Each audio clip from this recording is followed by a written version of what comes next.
Gun-toting, Bible-reading, God-believing, truth-speaking American. This MAGA season, Democrats committing treason. I know they think it's sweet, but you don't know who you dealing with. This for free thinkers only. You ain't got no membership. They free. General Flynn out the cage, cause he innocent. Martin Roger Stone, cause the run know that he innocent. We need to kick out every single illegal immigrant. Mandatory voter ID laws we need to implement. Tell Jussie Smollett that I know this MAGA country. Tell China we know they trying to play us like some dummies.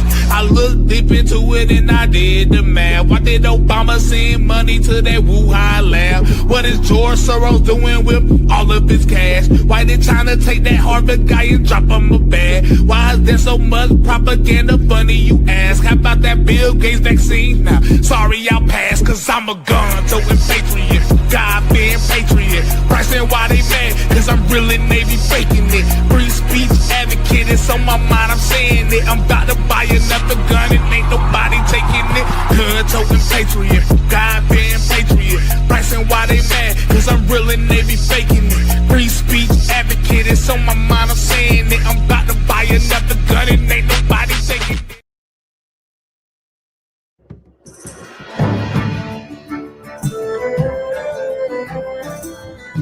Good day, friend. I am George Reed, lawyer, legislator, and some say, proud father of Delaware. When I first counseled the Crown as Attorney General, I urged reconciliation. But when the King turned his back on our pleas, I joined the Congress in 1774. A diplomat at heart, I voted against independence at first. I hoped for peace. I later signed that noble declaration with full conviction. I wrote Delaware's first constitution, helped frame her laws, and stood firm in her defense when British troops seized my home and took my wife captive.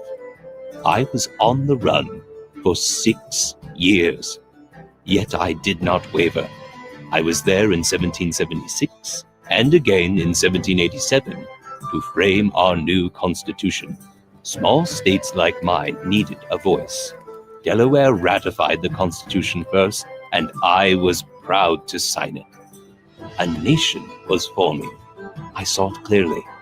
Let no one fear the states. The people are with us. Now it is your turn. Guard the Republic well.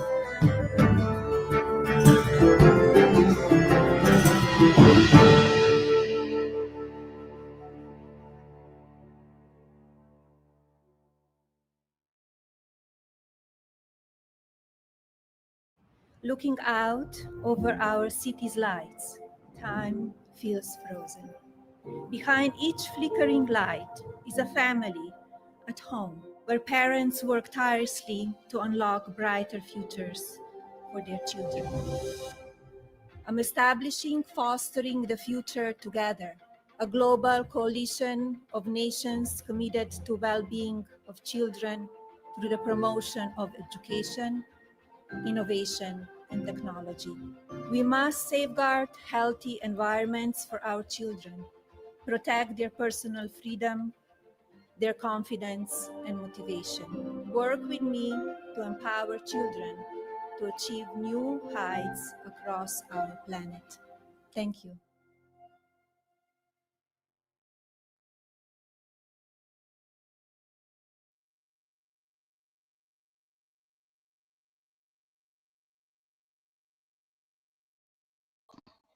Can you hear me now? I was on mute. I can hear you. Awesome. Hello, hello, hello, everybody. Enter the chat right now. Right now, while you have some time before we begin, even though we have nothing really planned, but enter the chat right now. Welcome back to the Unrelenting Political Corner, everyone. What episode is this? Episode 7? Yeah, so now I kind of just leave the title vague and put the same thumbnail, just put the episode number so it'll be easier to just, go straight to this episode. And it keeps it like, it keeps it in the moment. You know what I'm saying? Like nothing's really set in stone. We can talk about whatever. And that's really how season 2 is going anyway. So it just kind of works, Yeah. So as we get going, y'all know it takes a few minutes for us to get going, but as we get going, you guys are going to be welcome to jump on the stage, talk about what you want to talk about as well. Share your thoughts on some of the information. Now we do have some information. Don't get us wrong.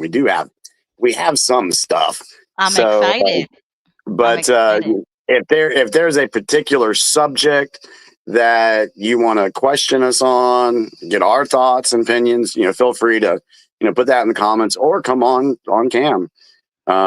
So yeah, if you're bored and have nothing else to do, come and join us on the stage. Right. So I just want to say a quick hello to everybody. Our regulars: Dallas, John Marciano, JG, Beverly, Joseph is in the chat, Justin.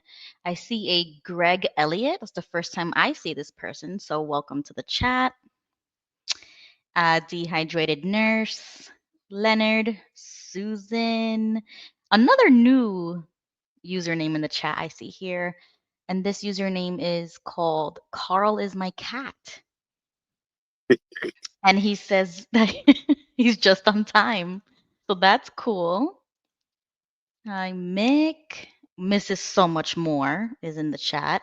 And Jonathan entered the chat. He said that you were texting him that you're going to get ready to jump on the live stream. So I guess he remembered tonight was Tuesday. So here he is. Hey, John, if you get bored, come on cam. Yeah. Yes, Lisa's in the chat. Joe and Fran. Aw, I'm so happy you guys are here. J-Man United. Okay, great. I think we caught up to everybody. So I do want to start off with an announcement. Some folks already know. And this it's not news. I mean, this is just it just happens on the regular. So nobody should be shocked or anything. Yeah. So last Thursday, I'm on Facebook and I put a post up about Tartaria and walked away, came back, and it said, "Session has expired. Please log in." I'm like, crap. All right, let's log in. And then put my password in, and it says, "Your account has been disabled." So once again, which I thought they were done with that. Apparently not. I thought you were done with Facebook and you was gonna spend more of your time on X, which we all agreed back in the day was way more, no censorship, everybody got their account, Elon fixed it and everything. Yeah. But Facebook's been my battlefield. It's been my battlefield, and that's the one that there's tons of people on X. But Facebook was my battlefield. I had my folks. They were sharing stuff that I was posting. It was my battlefield. Right. So I have been kicked off of that battlefield again. And I do not know how long it's going to last. Last time it went from August 2nd of last year to January 21st. So what is that? September, October, November, December. That was like 5 months. So who knows how long I'm going to be banned again, which means that anything that I have sent you, Ruby, through Messenger, it's all gone. Anything associated with me is gone from Facebook. Again. Yeah, that's why everybody should find you on X and follow you there and send me everything on X as a backup. That's what I'm doing. So if you liked my content on Facebook, I'm pretty much going to do the same thing that I was doing on Facebook over on X. I'll put up the geopolitical reports. I'll put little things in, it's actually kind of cool because you can get a little more brazen on X than you can Facebook. But, I had all my people there. So Jay says that you're bragging about being kicked off of Facebook again. But you know what? I'm kind of like, this is it's like a love and hate relationship with Facebook. Like, I hate Facebook. Just get rid of it. Like, ill. Like it's a boomer app, in my opinion. You know what I'm saying? Like, ill. I do not use Facebook. So it's like, I think this is actually a good thing. So we could get Jimmy off of Facebook and into another platform. Yeah, I think this is the 4th time. And what's probably going to happen if they do let me back on, I'll probably end up starting with 0 again, and I have to send out a bunch of friend requests. So, speaking of that, please, folks, let other folks know I did not ban anybody. I did not block anybody. I did not unfriend anybody. None of that happened. I'm the one that just got banned. Is that my Right. dog? That's my dog. Okay. It, Sorry. it, it must be somebody reporting your page, honestly. I think somebody maybe is reporting it because you've been posting things that's not different than what you regularly post. You know what I'm saying? Like it doesn't Exactly. violate guidelines or rules. So unless it's the context of the information that you're sharing, or it must be somebody reporting it. So Yeah. that's I mean, and one thing that I did this time is I avoided going to other people's pages and getting into a debate with somebody there. right. Now, I did have one conversation that night before on John Marciano's page. It was the only time I've ever gone, one time I've gone on somebody's page, and I had a conversation with somebody, and it's actually somebody that I've been eyeing a little bit because I'm like, I don't know about this person. I'm not going to mention the name, but I'll just say I got my eye on them because I'm not trying. I was almost ready to block that person, but I didn't. I probably should have. But anyway, it is what it is. So, Well, yeah, it is what it is.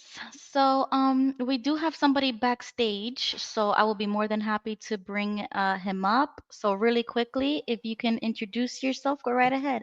Hi, I'm Bradley Cares. I'm here to care about what you're talking about and to hey, help Bradley, how you doing you. tonight? I'm doing good. Peace and love to y'all tonight. So, Jimmy, do Appreciate that. you know who this is? I have no clue. Oh, okay. So, well, welcome. You're brand new to the show, to the stage. If you don't mind me asking, where are you from? Canada? Canada? Nice. Well, I mean, yeah, that's cool. But I mean, we usually talk about American politics. So if you Oh, have no, any it's opinions okay. about, yeah, yeah, I mean, that's cool. I'm just saying, if you have any opinions about American politics, we're gonna dive into it in a minute. And Jimmy has some cool information that we're gonna discuss about some stuff that we spoke about last week. Ah, yes, you see, I mean, I beautiful. was, I love it. I I love it. was I mean, I wondering. have Yeah. my background too, but my flag is fake. I was So just I, asking. I just I, want to I, ask, how did you come across our show, Bradley? Right? yeah.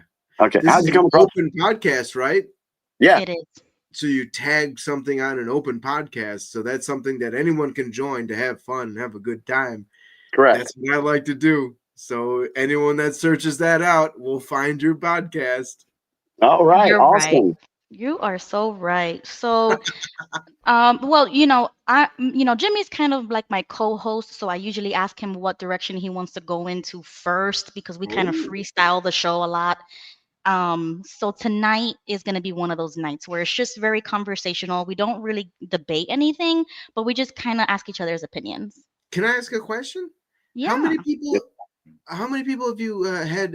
Has anyone else tried to join your show tonight? Yeah, the most we've ever had was about 9 people on the stage. That was actually really cool. Was that last week or the week before? Right. Yeah. Yeah, That was the week those before. panels were pretty full up.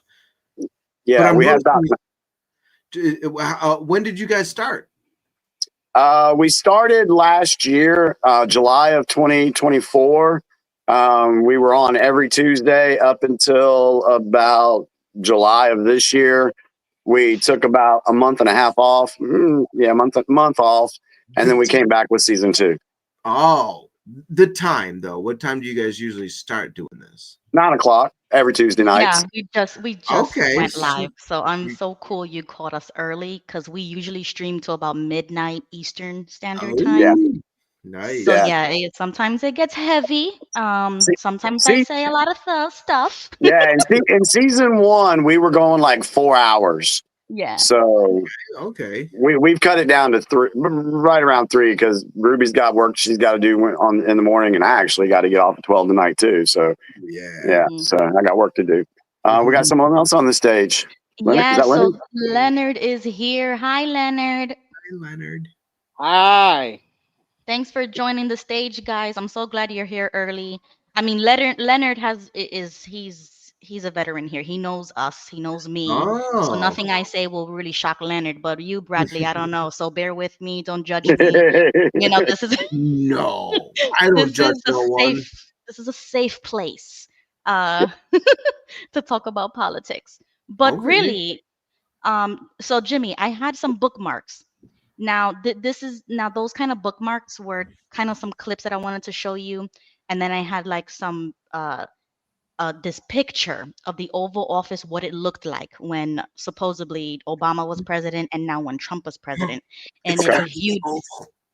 Yeah. So I wanted to ask you guys to look at this picture. Okay. Well, give me one moment. Let me pull it up. All right, let's take a look. I'm getting ready to look. Yeah. Let's see. You Okay. ever have? I mean, one time I had some Ovaltine office. All right. So do you see that picture right here? A little bit. It's small. Well, there we go. It's enhance. Okay. So this will be a great conversation starter before we get into the heavy stuff. Now look at these two pictures. So I found this on X. So the picture on the left is when Obama was president, and on the right is when is now, like, when Trump is president. Can I Thoughts say and opinions? I don't think that's real. Really? Okay. Yeah, I'm just gonna say no. Why is there a plane in the middle of the fucking screen? So I think that's the one that Trump designed or something like that. I mean, I I'm think not that's the one that- debating. No, I'm pretty sure that's the one that crashed into the Twin Towers. I'm just saying.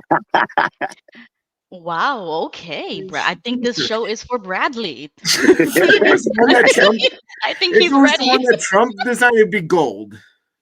Oh, that's true. But just look at the two different pictures, and everybody in the chat, let me know how you guys feel as well, because I mean, I'm not saying, whose office is right or wrong. I'm just saying, like, how do you feel about how the office is decorated? Do you think it's like a good thing, a bad thing, kind of showing off? Like what do you think? I'll just go with the personality type. On the left, it looks dreary. It looks bland. Not too exciting, which reminds me of Obama. But then on the right hand side,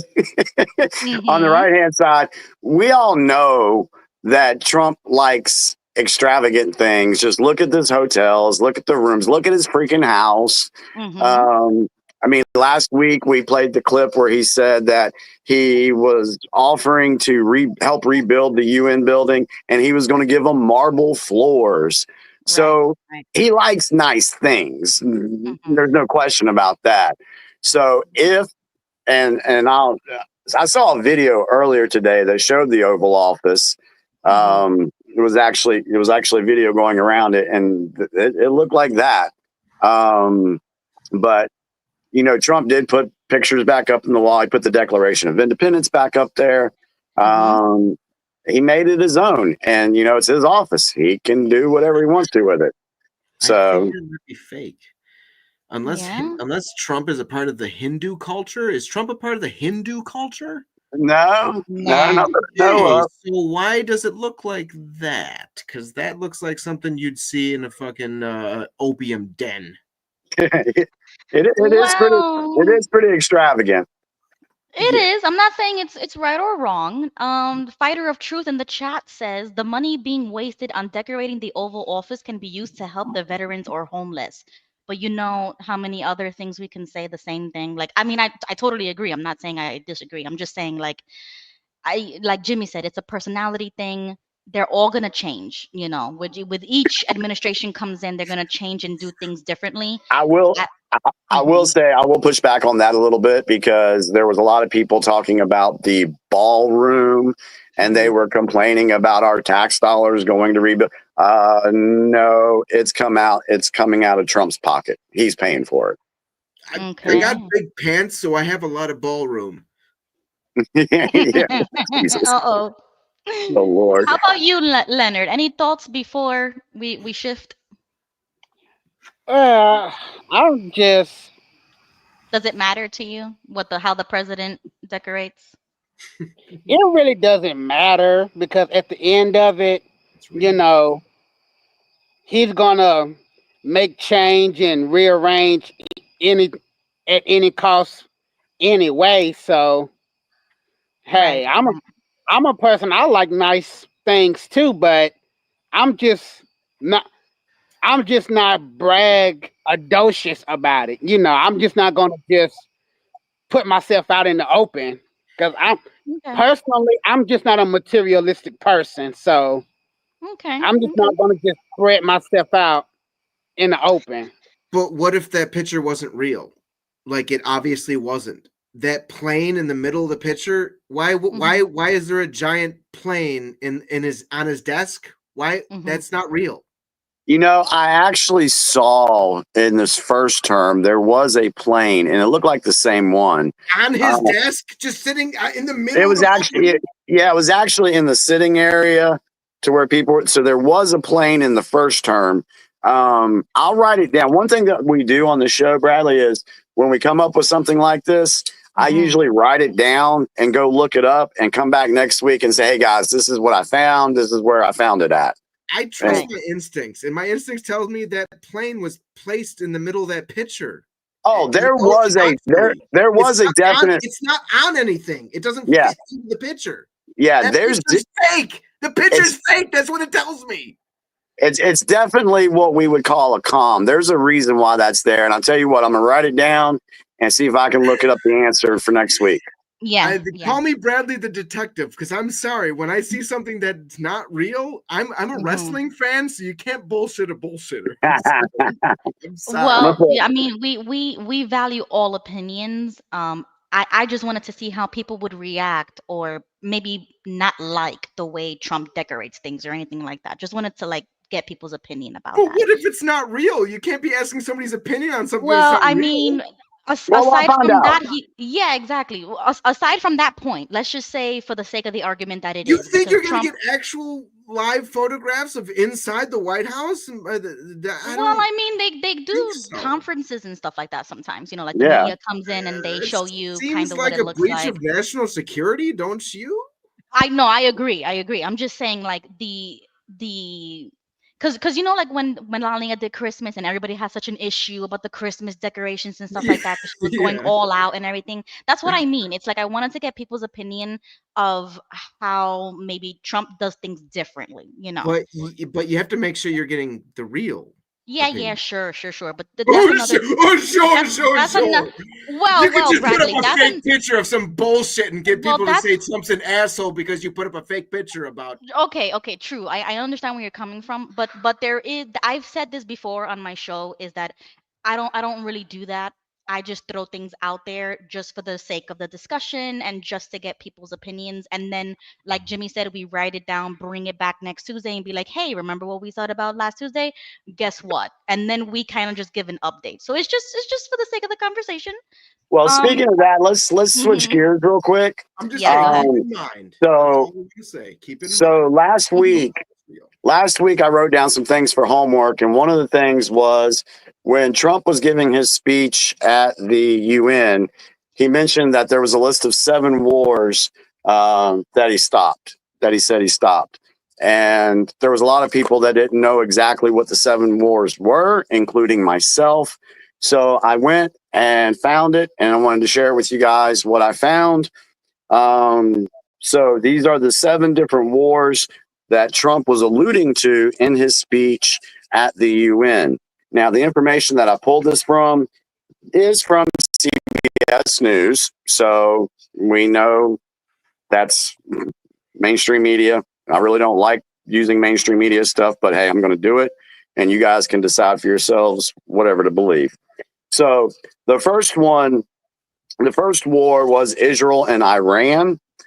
The information provided was after Israel attacked Iran's nuclear facilities in June, a 12-day conflict resulted in the deaths of about 28 Israelis and hundreds of Iranians before a ceasefire was reached with U.S. and Qatari involvement. Mr. Trump claimed credit, saying he had ordered U.S. airstrikes on Iran's uranium enrichment sites and pressed Israel's Prime Minister Benjamin Netanyahu to hold back from further strikes. Michael O'Hannon, a senior fellow at Brookings, said Trump deserves some credit for this ceasefire. He managed to use a combination of a good relationship with Netanyahu, but also a willingness to put a little pressure on Netanyahu that I think contributed to this ceasefire. So that was the first one, Israel and Iran. You said that it had U.S. involvement, so yeah, I mean, yeah. So yeah, he was involved in getting that done. The next one was Rwanda and the Democratic Republic of the Congo. In June, Rwanda and the Democratic Republic of Congo announced a peace deal after multiple days of talks in Washington, mediated by President Trump and Qatar. This is current? What year? Yeah. Okay. So it's kind of funny because Israel and Iran, it said before a ceasefire was reached with U.S. and Qatari involvement. Then we come over here to the Rwanda and Democratic Republic of Congo, and it says mediated by President Trump and Qatar. Qatar is mentioned again. Might be something to look into that. The deal aimed to end 3 decades of fighting over Congo's mineral reserves. Yet the violence has continued, with both sides accusing each other of violating peace terms. Human Rights Watch reported that M23, an armed group that U.S. officials believe is backed by Rwanda, killed over 140 civilians in eastern Congo in July. O'Hanlon said it's a premature declaration of success when, in fact, we're just getting to the starting line. So there's that one. The next one was Armenia and Azerbaijan. I hope I'm saying that correctly. In August, Mr. Trump helped negotiate an agreement aimed at normalizing relations and reopening transportation routes between Armenia and Azerbaijan, which have spent decades fighting for control of the Karabakh region. O'Hanlon and Haas agreed that Trump administration pushed the deal forward in part by inviting both leaders to the White House. Leaders of both countries also credited Trump for the agreement, saying he should receive the Nobel Peace Prize. Thailand and Cambodia. In late July, Thailand and Cambodia agreed to a ceasefire after an outbreak of fighting killed at least 35 people. Trump said that he had pressured both sides to come to the table by threatening trade consequences. The U.S. is a top importer for both countries, and foreign policy expert CBS News said Mr. Trump's tariff threats played a significant role in securing a ceasefire. He helped move things along with economic pressure, Haas said. I'm sorry, I gotta go. Okay. This is great. You guys got a good show. I like it, but I got. Thank you. Thank you for joining. Yes, I love you guys. This is great. All right, bye-bye. Okay, go ahead, Jimmy. India and Pakistan. India and Pakistan agreed to a ceasefire in May after weeks of cross-border missiles and drone strikes. The deal ended the latest flare-up in their long-running dispute over Kashmir, which both nuclear-armed nations claim as their territory. Pakistan credited the Trump administration's efforts in U.S.-led talks and nominated him for a Nobel Peace Prize. But India insisted its own pressure on Pakistan, not U.S. diplomacy, drove the deal. There's no real ending to this conflict, he said, noting that future negotiations could be complicated by Trump's decision to impose steep tariffs on India, a key partner. Egypt and Ethiopia. Trump also claims he brokered peace between Ethiopia and Egypt, which have disagreed about Ethiopia's decision to construct a hydroelectric dam in the Nile. During his first term, Trump tried to broker a deal between the countries and suspended some aid to Ethiopia because of a lack of progress. In June, the president mentioned the dispute on Truth Social, writing, "There is peace, at least for now, because of my intervention, and it will stay that way." No deals have been announced, however. Ethiopia still plans to officially open its dam in September. And while Egypt previously threatened to go to war over the dam, this conflict has remained a diplomatic one. Serbia and Kosovo. In 2020, Trump helped negotiate a deal between Serbia and Kosovo to help normalize economic ties, but progress stalled afterward. Talks have continued with European leaders, but no breakthroughs have emerged. Kosovo declared its independence from Serbia in 2008, which Serbia still does not recognize. His deal making, to the extent that it existed, actually occurred in his first term, and he really hasn't stopped what's going on, Haas said. So, those were the 7 different conflicts that Trump was alluding to in his speech.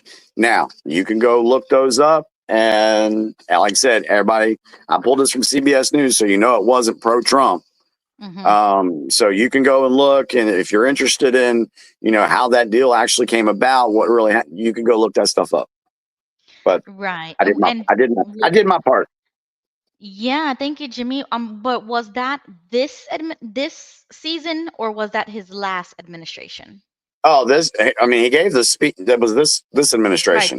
this one. Okay, so because he's only been president for a few months, right? Yeah. One of the titles said 7 wars in 7 months. Right. Okay. So that's a lot. That's a lot. I mean, if you really think about it, this dude has a lot on his plate. I mean, we get tired when we go to our regular job, come home, have to fix dinner, take care of the animals, maybe have to do some yard work, and by the end of the day, we're just like, okay, I'm beat. Right. I mean, this dude is all over the place. So, how would you answer this? Because JG says that he reviewed this as well, and that he would call these geopolitical conflicts rather than wars. Let's see what happens with Ukraine and Russia, and Israel and Gaza.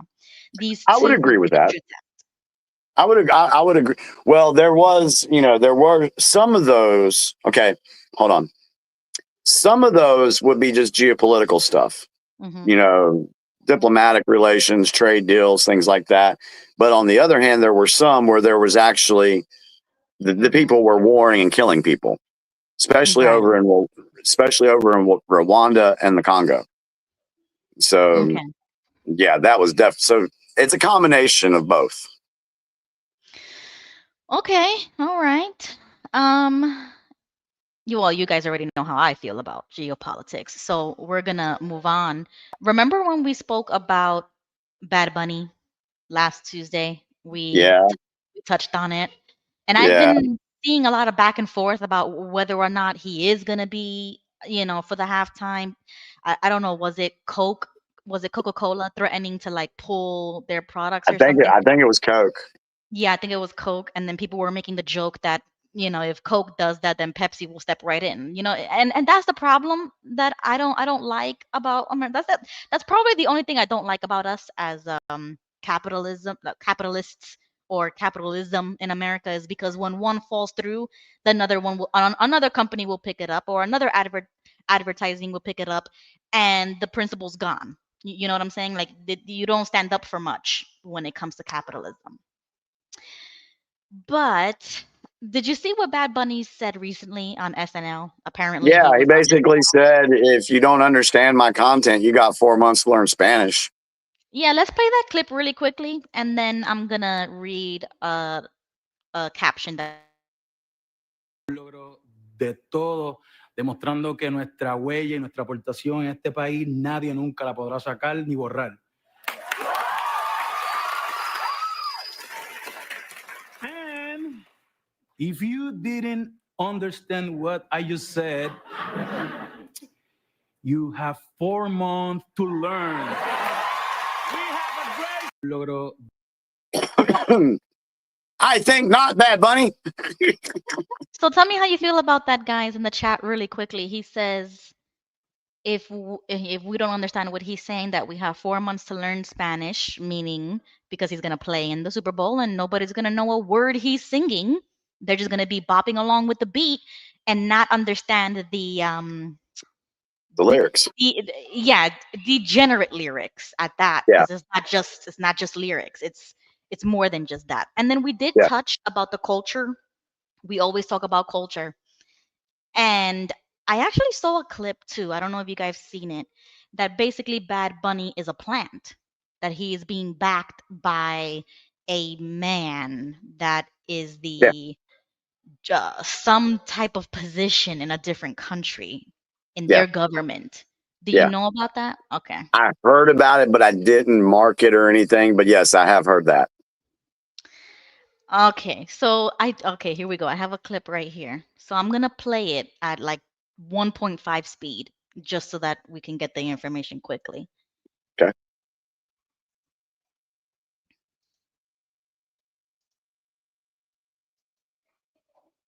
I'm going to show you a video from a Latin American podcast of why this guy and the mainstream media is pushing this guy so hard to play at the Super Bowl halftime show. And you're going to understand why they have him on SNL doing skits and saying to provoke, oh, learn Spanish, you have 4 months. Watch. I put English captions here. Muerte al capitalismo. Bad Bunny es manejado por la productora Rimas Entertainment, cuyo propietario es Rafael Jiménez Dan, ex viceministro del gobierno de Hugo Chávez desde el 2006. Estoy hablando de la persona que manejó y que descubrió y que le puso dinero a Bad Bunny. ¿Por qué un militar del ejército venezolano no pasa a producir música? ¿Qué tiene que ver una cosa con otra? Pues se llama gente cultura. Claro. La lucha ya no va a ser de clase, ahora vámonos a través de la cultura. A erosionar la identidad de género, por eso se disfrazaba de mujer. Vamos a erosionar la fe, nos burlamos. Vamos entonces a introducir todo este bombardeo sexual, identitario, todo eso a través de la música. Y además, vamos a ir contra los Estados Unidos, que es el principal. Hey, Ruby. So now you know, and if you go back to the beginning. Yeah. I was going to say, you may have to just recap what all that was said, because on my end, I don't know about the viewers, but on my end, the caption was so small, I had no clue what she was saying. Oh, yes, yes. As soon as this Okay. is done, we're gonna go over it. Okay.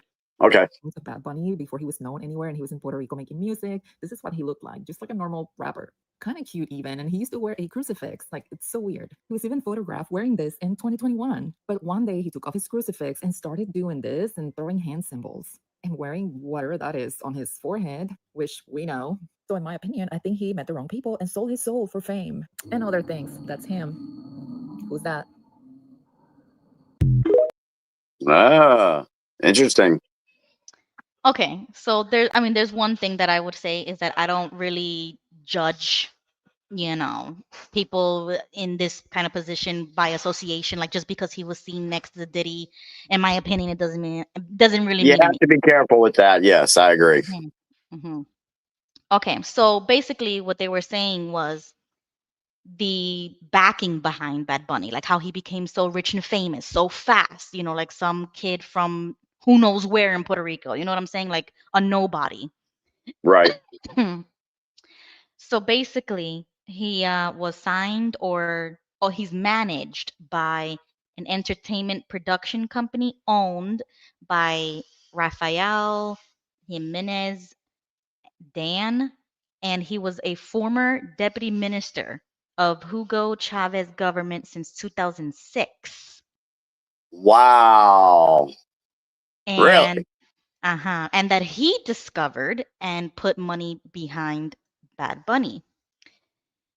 And then it also says, why would an ex-army officer, military officer from Venezuela start producing music? And then they're like, exactly, what does that have to do with music? And then she says, because guys, it's called Marxism, cultural Marxism. Yep. The battle will no longer be between classes, though now it's through culture. And that's the battleground to erode gender identity. That's why he dresses up as a woman. They erode the faith by mocking it. And then we're going to introduce all this bombardment of sexual identity and all of that through music. And they are also going to go against the United States, which is the main enemy of Latin American communism. And then she shows you what Bad Bunny used to look like. 2013, he was 19 years old. He looked like a regular rapper, stereotypical, just regular. And that in 2021, he was wearing a MAGA hat. And then all of a sudden, he starts doing all these weird things, which is like the symbolism of Illuminati, started doing the nail polish. I mean, like I said before, just very degenerate and just 360 from when he first started out. And then come to find out this. Mm-hmm. Yeah, one of the things is when you cross over into that group, you have what they call the humiliation ritual.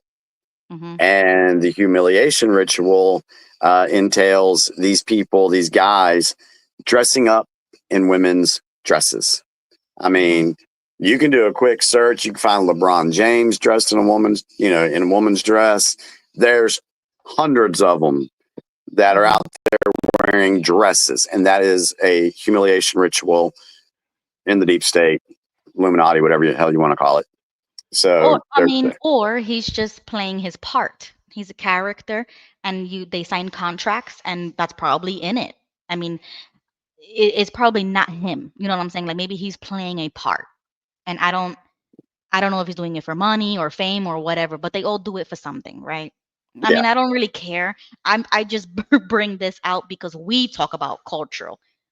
And I'll just say, that's one thing we need to look at. They said, was it that woman that said, they didn't want to do it by race anymore. They want to go attack culture instead. And I think one of the reasons they want to do that is because race is not as big as an issue in America as the media makes it out to be. And that's something that they've tried to push. And it's not really getting the results that they wanted. And so now they've gone to attacking the culture of America. We can see it with the rise of Islamic influence in Michigan, Minnesota, Michigan, Texas, of all places. You can see them wanting to put Sharia law in. You have this guy and trying to push the gender stuff. So they're attacking the culture. That's what they're going after. Right. But those things used to work.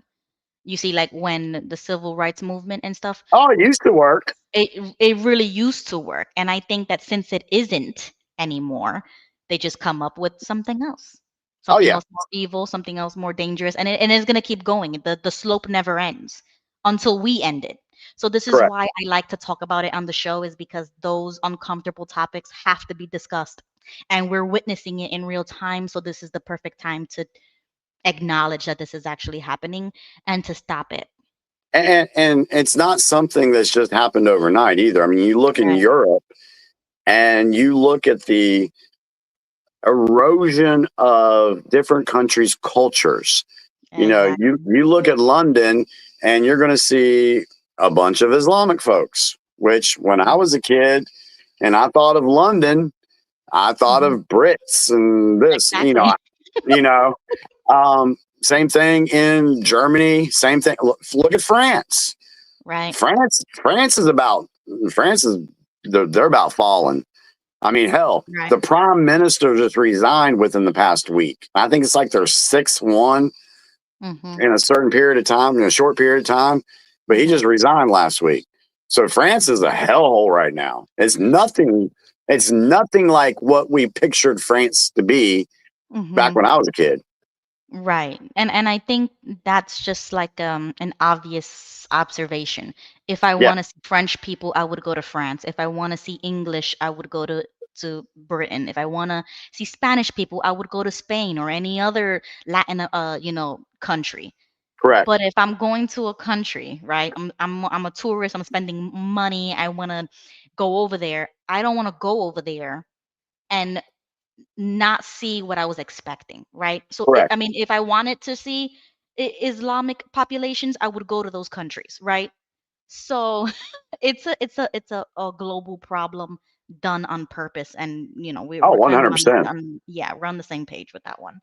But the caption to that video about Bad Bunny saying that you have 4 months to learn Spanish, it was from Lauren Chen on X, and she said, Latin America speaks Spanish because they were colonized by Spain in such totality that the native languages died out for the most part.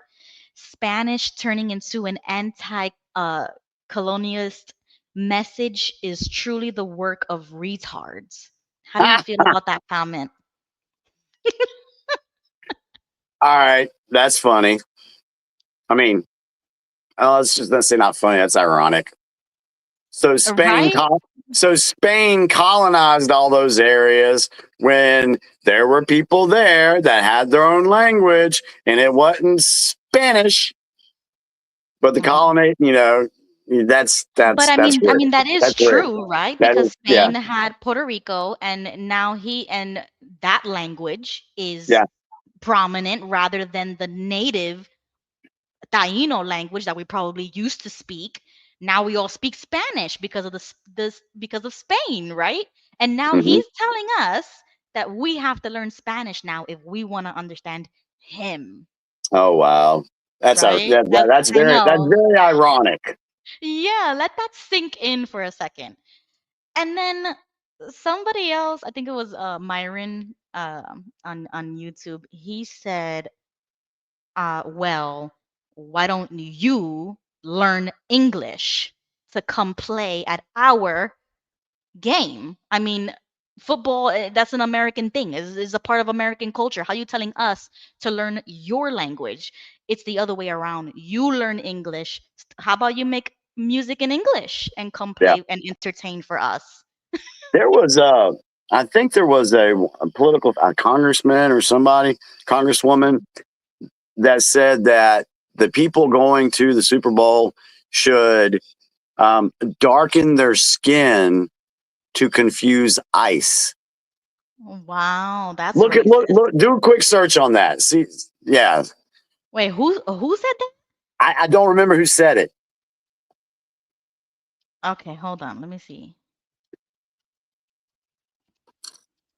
That is very racist, actually. Yeah, Darken skin for Super Bowl? The heck? Was that Whoopi? it was Whoopi. It was Whoopi. What? Yeah, I didn't. I remember seeing the picture and the headline. I didn't see her actually say it, or do we have video of that, or is there any video of that? Let me see. That's even worse that it's coming from Whoopi.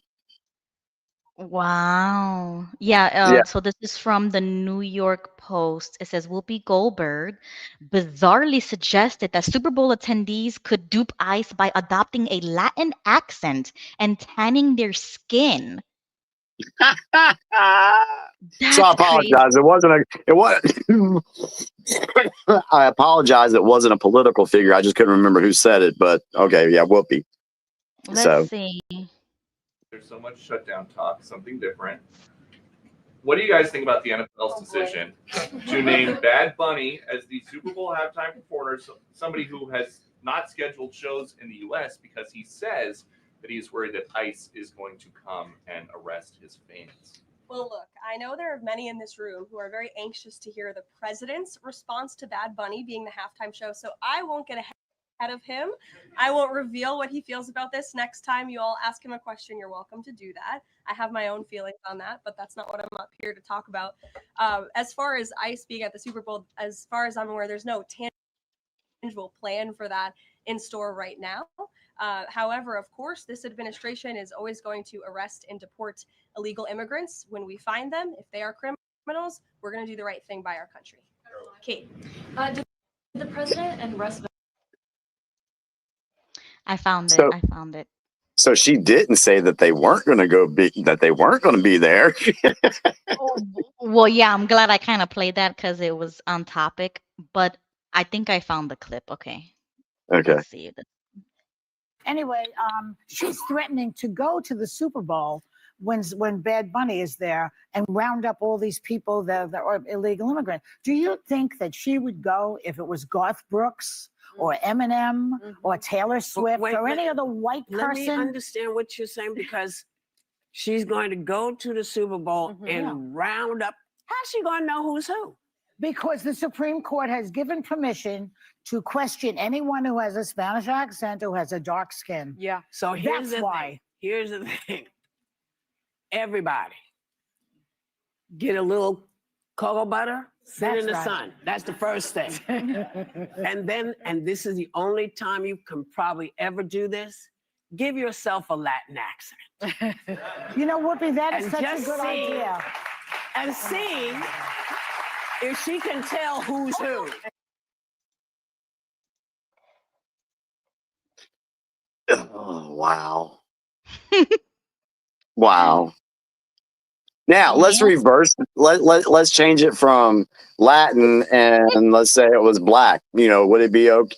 She don't like that blackface. You know, culture appropriation. Right, Hell, that's I what watched it is. it. Yeah, I watched a video the other day where there was a lady with blonde dreads, a white lady. She had dreads, and then a black lady walked by her, and she got all bent out of shape because this white girl had dreads in her hair. Right. So, but yeah, that's culture appropriation. So that's exactly, you know, they speak out against it, but yet now she's actually telling people to go do it. Wow. Yeah, I mean, the comment says Whoopi Goldberg goes full racist and tells people to wear Latino face at the Super Bowl in order to confuse ICE. But you know what? I think, and you see, this is the problem is because they say, and well, they feel as if it's okay for them to say it because she's black. So it's okay for them to say it. But if I said that, or if you said that, or I mean, we're perceived as white. So it would be totally inappropriate for somebody like us to say that, right? Right. Right. So that's the double standard. I mean, and you see, this is why I don't care about these types of things because it's just dumb. I go Yeah. deeper into like the culture problem and things like that. I don't really care about this kind of stuff because she's on TV. She's gonna say things like that just because, you know what I'm saying? And they love that ignorance. It's gonna get them views. It's gonna get people to talk about it. Yep. So I'm not offended. I don't care. Um, and I'm loving the comments. Everybody is here in the comments. Mama Bear says, Jimmy, you are too sensitive. And they are laughing it up in the comments. And Jesse said, whoop ass in the chat. So everybody's in a good mood tonight. Everybody's laughing and joking in the chat. I love it. Well, good. Hopefully that stays that way. Considering some of the topics we're getting ready to get into. What do you have? So you want to switch gears?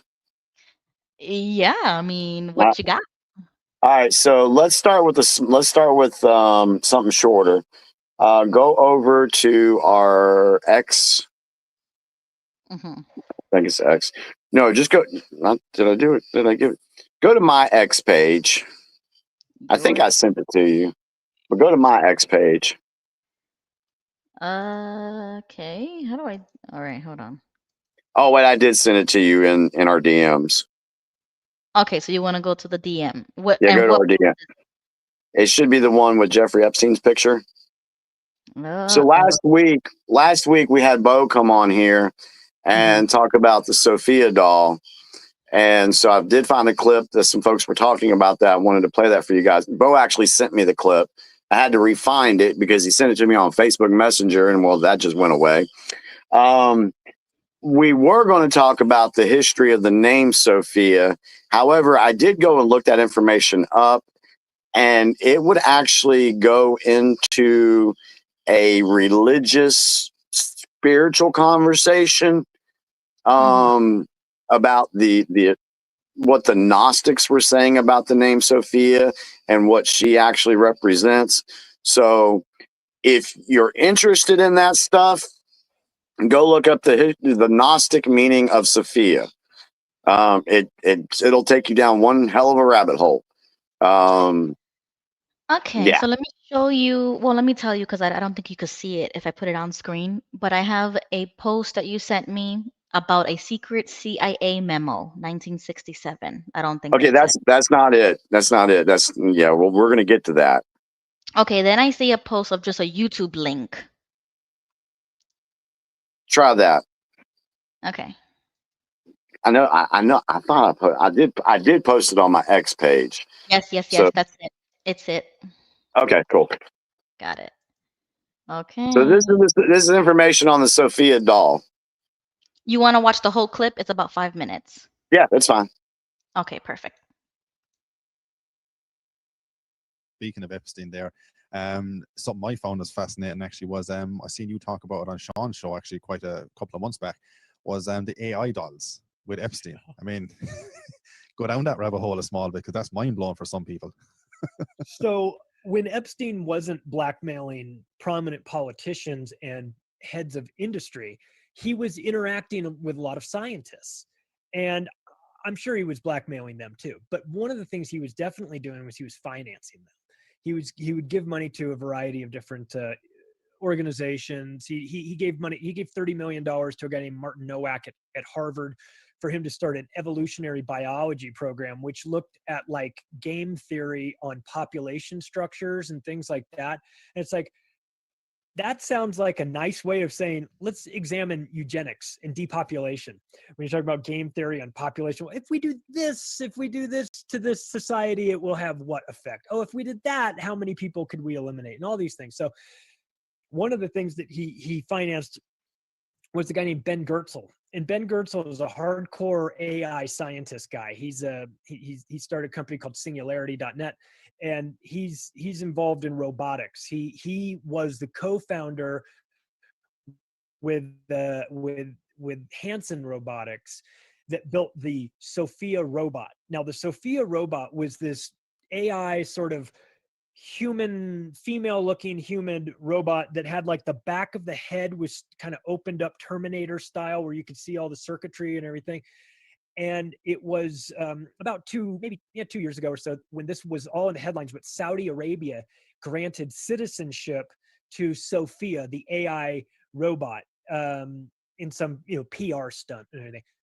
Ironic that they give rights to the AI robot woman, but not the actual women. But that's a different story. So, but they brought this robot out, and it was like, oh, isn't this interesting? It's like an AI doll or an AI robot. Millions of dollars probably it cost. And like I said, it was partly a PR stunt.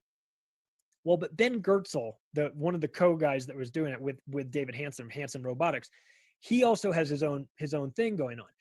Epstein gave him $6.5 million to design a little Sophia AI doll that was about 16 inches high. It wasn't going to be this multi-million-dollar doll. It was going to be a much smaller consumer product, targeting for emotional intelligence was the term that they used for girls 8 years and up.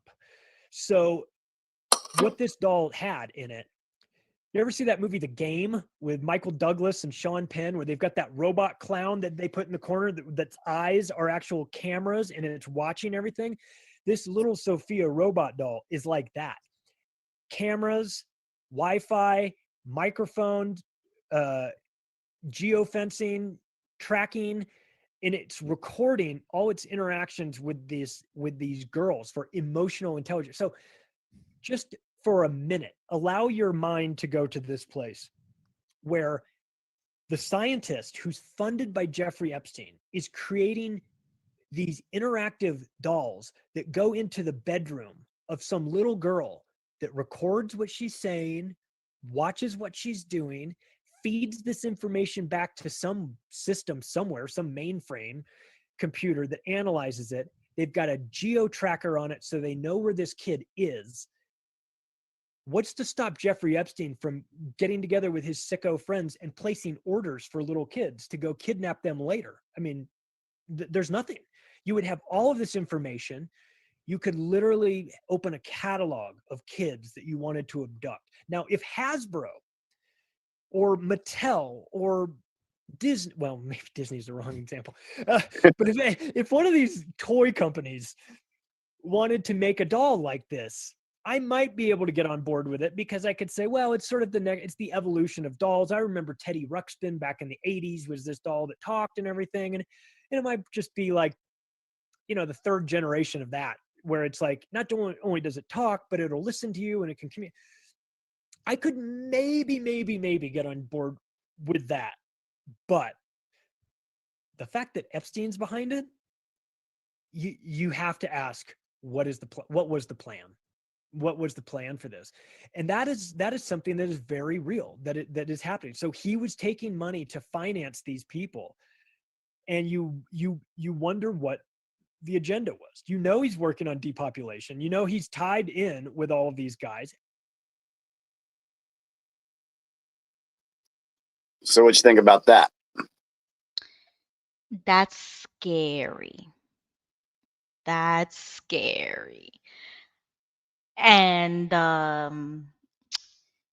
there's lots of movies like that, Yeah. actually. Lots of movies like that. And I think one of the movies that really traumatized me, and I saw it in theaters, was Ex Machina. And it was similar to that. Like he had those robots as like housemaids and stuff like that. But then it turned when the robot actually started having thoughts and emotions of her own. And Mhm. then it kind of turned a little weird, like relations that are inappropriate, like transhumanism, basically, right? Because it's Yeah. not a human; it's just a robot. That movie scared the heck out of me. And while I'm listening to him speak, that's what popped in my head, and I'm like, wow. Yeah, the scary Mm. thing is they have the technology to do it. I mean, look at our phones. I mean, me and Carissa were having a conversation the other night and actually took our phones and put it in another room, and we were having a conversation about some stuff. And but your smart TVs, they've got it to where they can actually view inside your living room through the cameras. The technology is out there, but to specifically have something designed to target the kids, that's Right. straight up evil right there. And I'll have to push back on what the guy said. Now he said, well, if it was a toy company, Hasbro, Mattel, I might be able to get behind it. And I was thinking, no, those toy executives could have been bought out too to mass produce this and get it out there. Well, if you think about it, because I remember a long time ago they did come out with a toy that was a robot dog. I don't know if you guys remember that, like early Yeah. 2000s. It was like a puppy, but it was a robot. Yeah. Everybody ate that up. It was cute, and everybody bought it and took it home, right? And the kids are all playing with it. That's close. You know what I'm saying? And people still bought it. One of the things that I So remember, one of the movies was a Batman movie, and it was the one where Jim Carrey was the Joker. And if I no remember, way. yeah, Jim Carrey was the Joker. What Yeah, year? we're talking about the 90s. Ah, that's what it is. Okay, I'm gonna have to watch it. All right. Go ahead. I'm sorry. But anyway, there was this device that they were trying to sell, and it was supposed to go into all the homes, and it was like a cable box or something, but it was actually draining the people's minds into this gadget, and it was harvesting their minds, and people were just like falling for it and buying it and all this. So that's the movie. Okay, so that's 1995. No wonder Yeah, I wasn't even born yet. so again, they were putting it out in the movies that, hey, there's a device that we want to sell to the public that will basically mind control them, get them thought, all that stuff. So it was in there. I can't remember what they named it. But if anybody in the chat wants to Google, if you have, where the scene is, yeah, it's pretty interesting. Okay. Or what the Okay. name of the device was or something. Yeah, exactly. That's what I mean. It's like those toys companies, they started already. They already started. Same thing with the Switches, Nintendo DSs. I mean, I wouldn't doubt that those things also listen, take pictures, uh, everything. So, you know. So what do y'all think about that? Yeah, I see everybody's comments here. Let me see. Jane says the robotic police dogs here shoot pepper spray and taser. Looks like a dog without a head. Yeah. They got a camera in it so the cops see what's going on. I don't like that either. I don't want the I don't police either. doing that either. No. Yeah, I don't like that. Yeah, I'm anti-tech. I hate technology sometimes. Sometimes. Let me That's odd to hear somebody from your generation say that, Oh yeah, no. I mean, or it's out of the ordinary. Not odd, but out of the ordinary. Well, I guess it'd be odd. right, right. I mean, yeah, it has its uses, but if it was up to me, I would live by candle lanterns and horse plates and the carriages and stuff like that. Like Hold that, on, we ain't gotta go back that far. Let's just go back to the '80s. The '80s were cool. There wasn't a lot of tech then. maybe the 1880s. Yeah, Oh my let's god. Well, if we really wanted to go down that rabbit hole, they had tech. You see what I'm saying? We haven't even touched Allegedly, that. allegedly, they had the tech already. They had electric cars. We won't go down that road. But Write that down though. Write it down because do you really I want to go down know. that? We can go down that rabbit hole. Yeah, I mean, even if we don't do it publicly, I'm still interested personally. So definitely write that down. I'm definitely interested. Let's See, say what kind of tech was there in the 1880s? And I'm gonna just say 1880s to 1900 because there was a lot. Yeah. So I think 1780 would be too far. Maybe. I mean, I still believe the history of maybe the 1700s, but from 1900s and onward, I question. Well, at least Mama Bear agrees with you. She says the 1980s were awesome. yeah, 80s were great. 80s music was great. No, I would it's agree with you awesome. that I'm such a 90s 80s music wise. But other than that, I Well, go. we talk about culture warfare, and here's a good example you can look at. In the 50s, they had a certain type of music, a certain style. Yes. Same thing in the 60s, the 70s, the 80s, the 90s. Right. You say, hey, we're going to have a 70s party tonight, and it's going to be a dress up. Everybody knows how to dress up. Yeah, We're I love gonna that. have a 50s party this weekend. Everybody knows. But if I say, let's have a 2000 party or a 2010 I could picture party, it. but Yeah. it's not as a massive scale. Right. From 2001 to 2010, there's not really much defining of that decade, and it's same thing with 2011 to 2020. Right. Yeah. There's everything has just been like lumped together, and the music sucks. Most of the music sucks. Yeah, it's not music anymore. It's just not music So, anymore. but there's a difference. I mean, we're not having that cultural thing that we're used to seeing with the decades. What do y'all think in the chat? Yeah, definitely. People are saying, like Lisa says, the 80s were the best. We're the generation predominantly fighting for this country. Pretty much. Interesting. Fighter of Truth says, personally want the 70s back. The best music, rock concerts were the best. John Marciano says Y2K was the party. Let's see. Dehydrated Nurse says that she loved the 80s and the 90s. Okay. And I know you guys come from that period. You know what I'm saying? So I know that you're like, I get it. You know what I'm saying? But me, I just watch my Downton Abbey, my Pride and Prejudice. I'm such a period drama type of person. So I love those times for some reason. It's just peaceful to me. Well, maybe you existed during that time at one point Don't in one of start your with lives. me. Don't start. Maybe But I do feel connected. you were. Maybe you were back in. That's a whole another episode. Yeah, that's definitely that's probably a whole nother show that maybe somebody talks about and they dive into it because I just feel connected to it. But all talking about Epstein, did you see that they erected a bronze statue of Yes, Epstein and Donald? I saw that. Okay, I mean, I just want to put it out there. I mean, I don't know if anybody else knows this, but Yeah, I it was saw it. there, and What was the I other don't one? know. What was the other one that they did?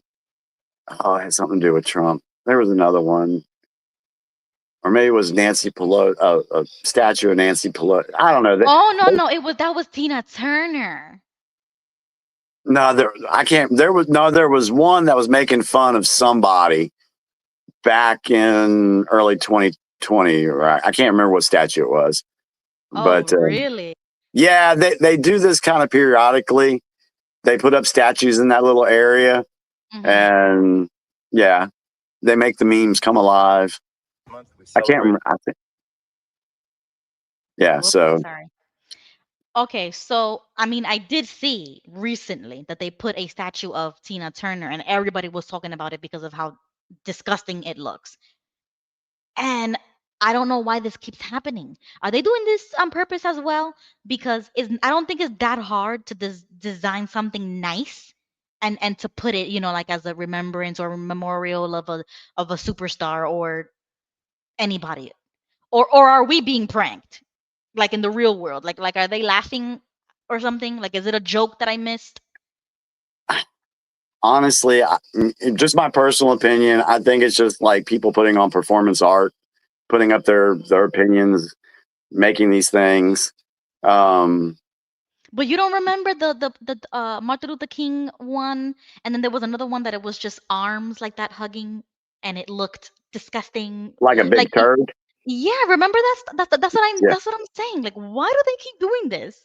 They did a I statue don't- in New York of a overweight woman, overweight black woman in the middle of Times Square. Like why is this happening? I don't know. But Yeah. they're tearing down our old statues, back when they were doing all that. Right. And they're putting up their own things now that they want people to remember it's one of those things Exactly.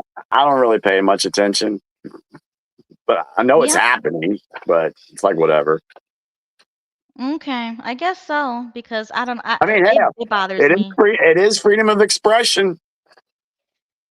Yeah, but I mean, come on. You want to memorialize someone, right? Tina was a famous singer. Martin was the civil rights leader. Like you said, they tore down the Robert E. Lee. He was a general, despite the fact that he was for the Confederates. You know what I'm saying? Like, come Right. on. Like, it's just a waste of time, in my opinion, and it just gets me upset because it's like, there's bigger and better things we could be doing with our time and our efforts and create something meaningful, but you waste your time with this stuff just for the fun of it. Like, Well, speaking of wasting time, we could go to the next subject oh, if what's you're that? ready. It would Okay. be on our DMs on X, and it's one of the anonymous ones. Glacier Blessing. Okay, so do you want to say something before we play that clip? What was your opinion when you first saw this?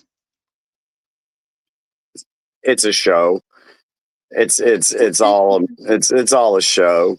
It's all staged for a reason. But yeah, when I saw it, I was like, "Are you kidding me? That's really happening? Seriously?" So, but we'll go there, and then we may end up. Well, then we'll talk about the government shutdown, Oh yeah, yeah. and then we can go into the second half of the show where we bring in the conspiratorial stuff. Okay, all right. So this caption says, "The Pope, the Ice Cube, and the Silence of the Martyrs." They call it a blessing. A pope places his hand on a melting block of ice shipped from Greenland. A glacier's tear staged for the cameras. We're told this is moral leadership. In reality, it's performance art. A ritual meant to sanctify a trillion-dollar industry built on fear. For 50 years, we've heard the countdowns. 10 years to save the planet. Polar bears on ice floes. Flooded cities by 2020. Each prediction quietly fades. each timeline extended, but the funding never stops. Because here's the dirty secret.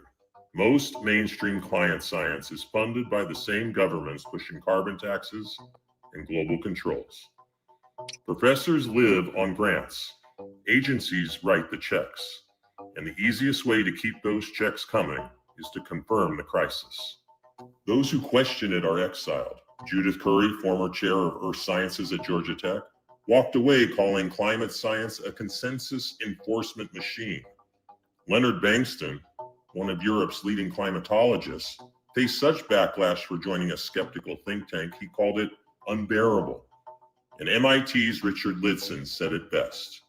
Alarm sells while calm does not. Real science welcomes dissent. This isn't science, it's orthodoxy. But while the Pope partakes in a spectacle, blesses a melting ice cube for the world's cameras, just 25 days ago, 70 Christians were slaughtered in the Congo, shot, hacked with machetes, burned alive, 100 kidnapped, 16 homes erased.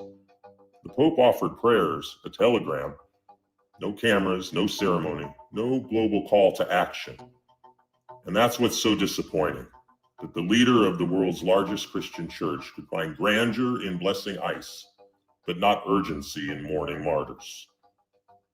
Yes, Earth's climate changes. It always has. Over thousands of years, CO2 has been higher, lower. Life has flourished and endured. But this new religion of fear has crowned politicians as prophets and the church as its stage. My friends, we are all anonymous, and we remember what faith was meant to protect. Nobody expects the Spanish Inquisition. Amongst our weaponry are such diverse elements as fear, surprise, ruthless efficiency, and almost fanatical devotion to the Pope in a nice red uniform. Oh,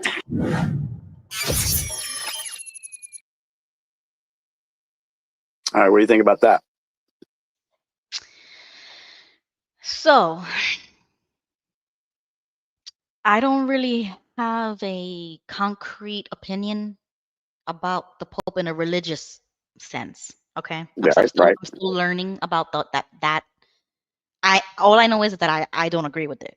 That's all I know. Like even without knowing much about Catholicism, the institution concept, whatever you want to call it, of the Pope bothered me. Then when they do stuff like this, bothers me more. It kind of like validates that gut feeling that I was like, this doesn't look right. It don't feel right. It don't look right. Yeah, I mean, blessing a block of ice. I mean, what did Trump say in the UN speech, 2 weeks ago? He basically told everybody, hey, this is a green new scam, and if you're going to do it, your country's going to go to hell, financially, basically. So that's what they've been pushing, this climate change stuff, and now you've got the Pope blessing an ice cube in support of it. It makes no damn sense. Right. But But they did say that it's the religion of fear. You get everybody scared, that stuff, and they've been doing this stuff since the 50s and 60s. Hell, we did a show on it one time on the round table where we talked about all the different warnings that they gave, and none of them happened. None of them. Right, but you see, like how dehydrated nurse says holy water. So I understand and I know that they bless other things, right? Like water, right? And to some people that may seem like what? Like the way we're saying, we're confused about the block of ice.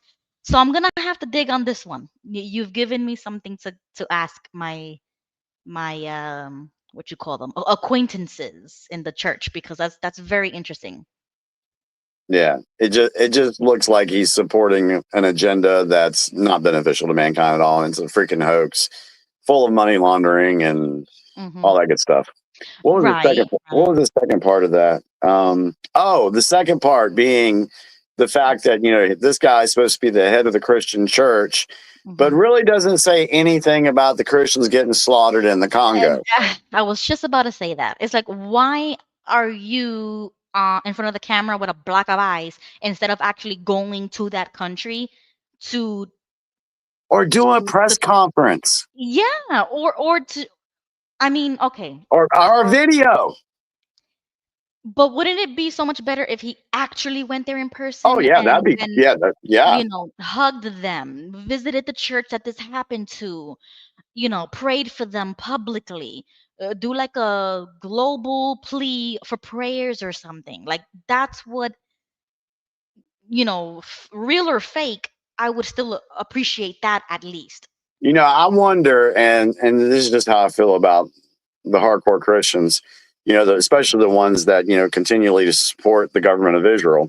They're like, oh, we got to support these people. This is the Christian thing to do, blah, blah, blah. I would like to ask them, did y'all know anything about Christians being murdered in the Congo? Right. Or Nigeria. Is an Israeli Christian Jew, whatever. I don't even think I think that's an oxymoron. But are they more important than what are supposed to be your fellow Christians in another country? Exactly. And you don't hear anything about it? Or what about the Christians in China or North Korea? Yeah. What about them? Yeah, they don't say anything. Now there may be somebody out there. There may be a pastor, small town pastor, who maybe knows some of this and talking about it. Maybe that does exist. But on the mainstream, no, I don't think they even know. Well, yeah, I'm gonna have to let this one sink. I'm gonna sit on this one. I'm gonna let it sink. I'm gonna ask a couple of people because that is very interesting. What is the chat saying?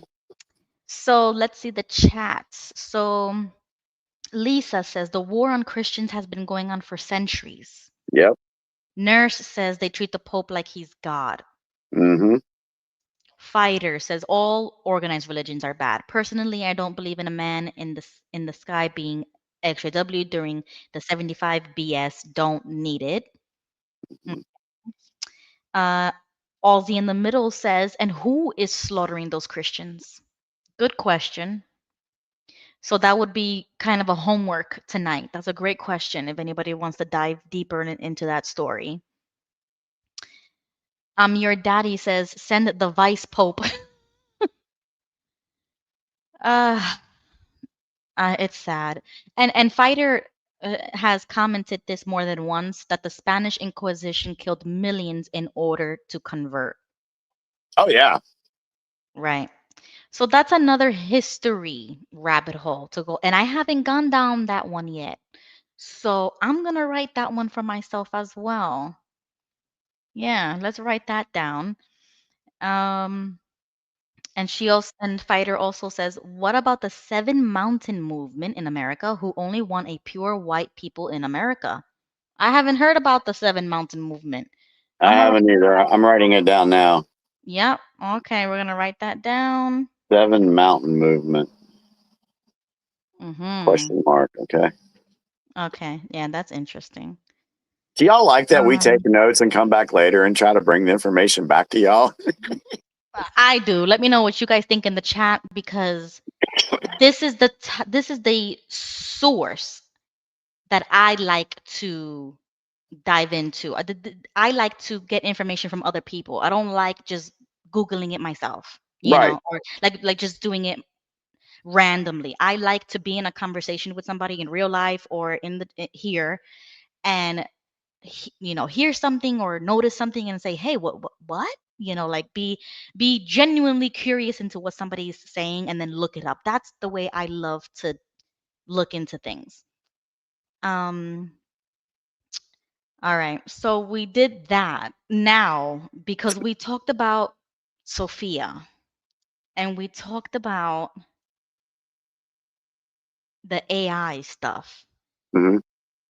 If anybody in the chat has seen the movie already, let me know. If you guys saw Mission Impossible, Jimmy has yet to see it, so Yeah, I went to look for it on TV. I went one place and then it wasn't there, and I didn't check anywhere else. But I do need to watch it. I really want to watch it, so I need to find it. okay. So we will cut you some slack and give you an extra week to complete that. And for everybody else as well, let me know if you already seen it because I'm gonna play a spoiler, okay? And you could watch it for the fun of it, basically. But this is the spoiler that I'm gonna give for Jimmy because this was the context that I was bringing up the movie in the first place. Was about the information war and about the AI system and everything like that. So, spoiler alert, I'm gonna play this for Jimmy and then let me know what you guys think in the comments. All right, so this is basically the mission that was given to Tom Cruise's character. All right, should he choose to accept? Let's watch it. I'd reach out directly. First, I want to thank you for a lifetime of devoted and unrelenting service. Oh, come on. Were it not for the tireless dedication of you and your team, the Earth would be a very different place.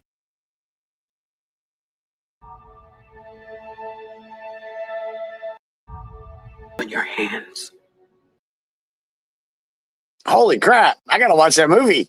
Uh-huh. So when I was watching this, you popped in my head instantly. She's talking about the information, not knowing what's true or not, this entity, fanatics defending the entity, and basically like the fake news. Like they believe it all. And it's like turning them against, his team, and they're trying to fight it back. And so basically, spoiler alert, it takes over all the nukes and it turns them on and it launches into different countries. In World War III, everybody dies, right? So it's up to Ethan to save the world. So how do you guys feel about that? I'm definitely gonna have to watch that. See, the thing is with movies now, it's really hard for me to watch movies because I'm always looking for the Easter eggs or what are they trying to tell us in this scene or whatever. I never can just watch a movie just to be watching it. It's Right. not like that anymore. So Jimmy, I think we have to pause because they took the stream down. So I think it was a copyright thing. Okay. I don't Are know. Do we, we have to do- wait? I don't know. Do we have people in the comment section still? Yeah, dang it. Oh man. Yep, they took it off. Dang it. Huh. Oh, you can still hear me? I can't see you. Can you see me? Let me go back. Yeah, I can still see you. I can't see you. Yo, this is crazy. Okay, so Debbie says they'll be back in a couple of minutes if we just wait. Can you type in the chat? Okay, yeah, now we're on. We're on. I think we're back on. Are we back on, everybody? Let me know in the comment section. Oh my God. Okay, well, I'm gonna have to leave StreamYard and come back because I can't see nothing on my screen is black. Okay. All right. Yeah, just send us a new. Yeah, just stay right here, Jimmy. Okay, I'll be right back. All right.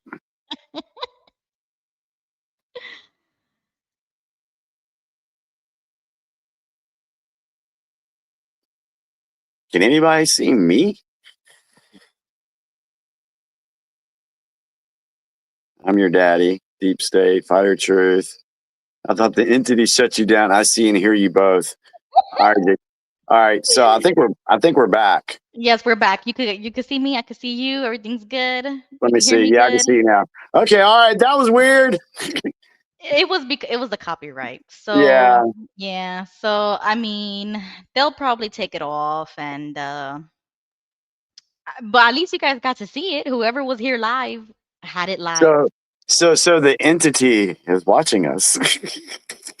Oh man. And the whole movie is about this AI enemy, right? It's like it's a fake enemy. I mean, it's not real. You know what I'm saying? Like he has to capture this entity and from the source and then like delete it or destroy it or some I don't know what the heck it is. It was a great movie, don't get me wrong, but that whole plot, it bothered me. If it I didn't like it, honestly. And then the president is a black woman, like I told you already. They're starting with that crap now. So it just bothered me. It bothered me. How about you when you were listening to it? I was What getting did into it. I was really getting into it. I was like, okay, I really got to watch this because this is like right up my alley. Right up my alley. Exactly. Because did you watch Some of All Fears? Yes, that was Yeah. a great movie. Yeah. So this is kind of what it's reminding me of. Yeah. So I like movies like that. So Mm-hmm. all right. So we played. Okay. So let's go over.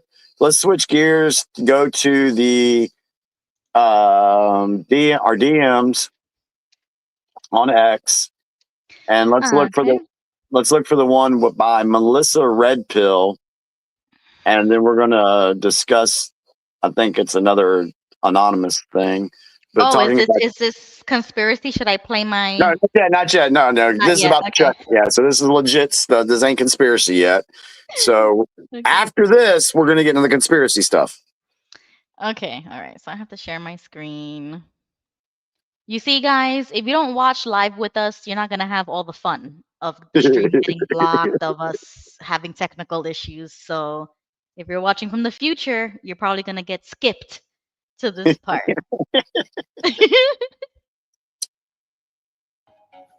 Are we witnessing one of the biggest political blunders in congressional history?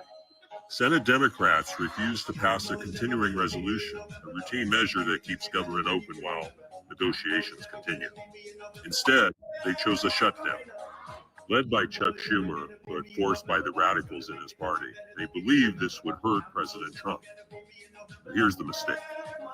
When the government shuts down, funding authority for programs and agencies expires. Contracts are suspended. And in that moment, the president and his budget director decide which functions are essential and which are not. That means President Trump now has the power to decide which Democrat-controlled programs are restarted and which are erased. And once something is cut, Congress cannot simply flip a switch to bring it back. They must reappropriate funds, hold votes, and fight uphill battles. The Democrats don't have the votes. So what looked like a tactical play may turn out to be their greatest strategic disaster.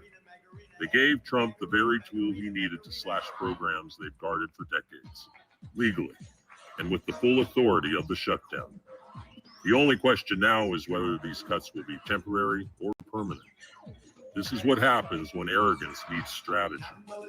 This is how history turns. My friends, we are all anonymous. We see the game for what it is. Gonna be me in November. Donna's gonna make the country better than you can remember. Campbell is never gonna be me in November. Hey, Macarena. When I dance, I do the Macarena. Shake it on my trail, I campaign now. They all love me, cause I'm Conti, and every young American wants me. Votes for me, Joe just be on himself the third time this week. Votes for me, Joe just be on himself the third time this week. Campbell is never gonna be me in I think Hakeem has been right on in terms of it. I wish more people would be aware of it, and you're the ambassadors to the public, so hopefully you'll cover his greatness.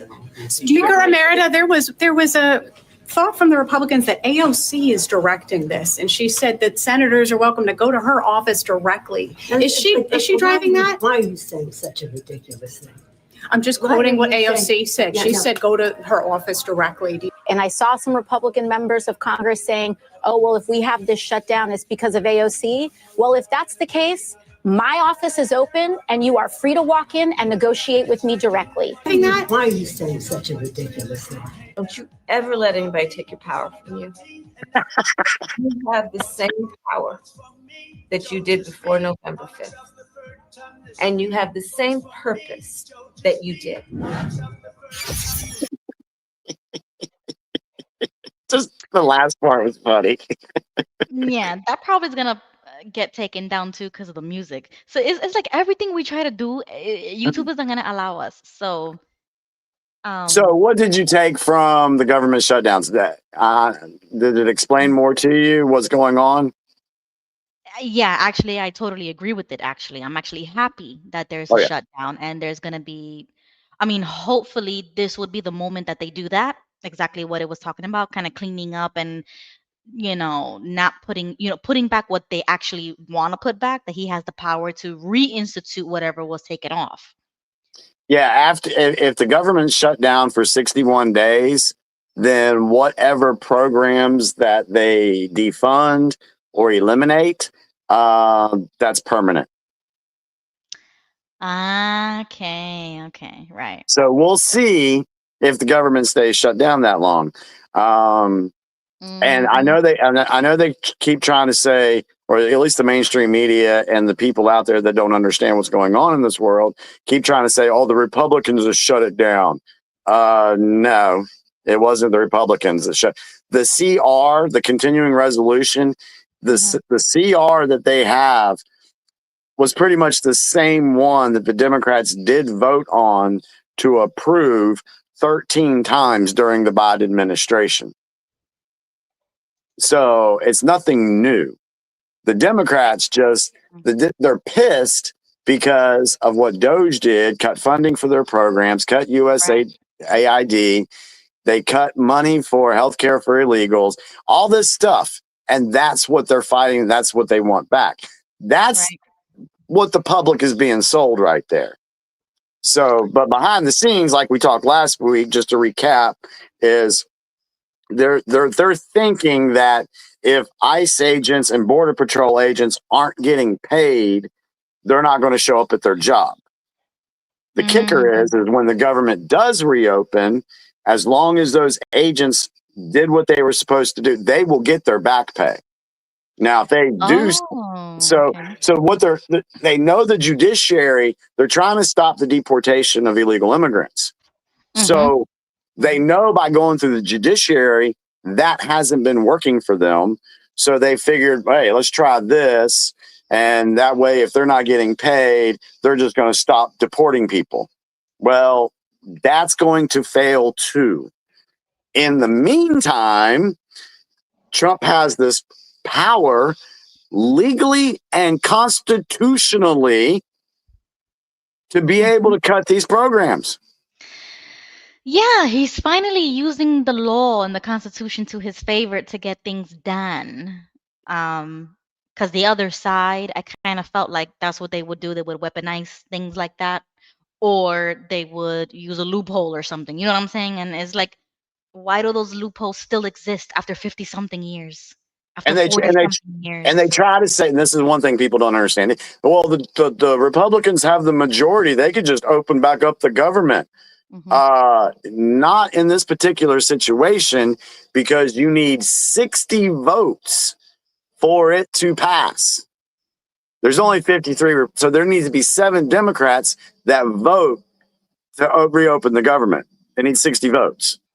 So a lot of people forget that. They just say, well, the Republicans have the majority. Why can't they just open up the government? Well, that's not how, that's the way democracy works. Right. But what you're seeing here is how the Republic is supposed to work. Good point.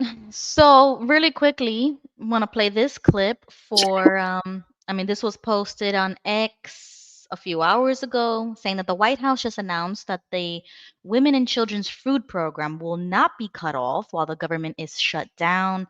President Trump is taking care of the women and children of this country.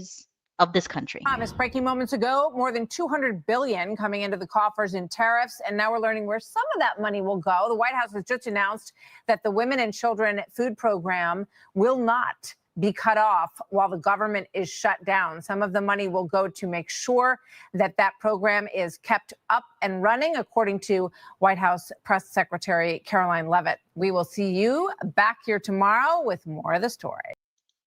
Here's another lesson that the American people are getting right now, too. Mm-hmm. Tariffs. He just said tariffs are going to fund this.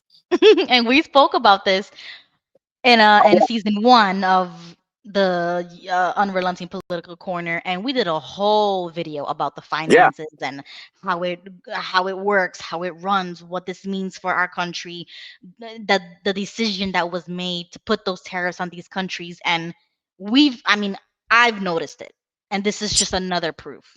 So all these people that are saying, "Oh, well, shutting down the government is going to hurt the American citizen." Okay, all right. Well, these programs, how are they being funded? They're being funded by the taxpayers. Right. So by shutting the government down and Trump being able to do what he's doing, taking tariff money to fund these programs, that means that the American taxpayer isn't getting charged for it. Right, which is a good thing. And you know what? Let's talk about that, because it's really weird, my political spectrum, because I actually do believe in socialist programs like that for citizens. Okay, let me clarify that, right? I think honestly that every American should be entitled to the WIC, to the SNAP, to the Medicaid, Medicare, to any program that gives basically our money right back to us for healthcare, for food, for housing, like Section 8 programs, public housing program. All of those vouchers, whatever it is, should be given to us. And it should be just for citizens, working class people who actually have a job and actually have families. Yeah, I've never had to live off the government or anything like that. But I know folks, dear friends, that have had to because of their situation and everything. And if people really need the help and the assistance, they should be able to get it, because it is taxpayer funded money at the moment. Hell, Doge found out where all of our tax dollars were, or the majority of our tax dollars were going to. We talked about that. Circumcisions for people in one country, transgender classes in another. All our that money needs to come back to the citizens. And But you see, Jimmy, I don't think it should just be given to people who need it or who are financially below the poverty line. I think every American citizen should be entitled to get that money back, regardless of if you're poor. I'll take it a step further. I think every American citizen that has paid taxes ever should get all that money back. Yes. Every tax dollar that you've paid in, federal, personal property tax, any of that should all come back to you. Because as we have seen and shown through the show, that there has been a criminal syndicate running the United States and robbing the American taxpayer. Exactly. But So, okay. I mean, it's kind of two different things, but but I see what you're saying. If we're paying into the system, we should be able to get something back, and it should come back to us. I get that. I just took it a step.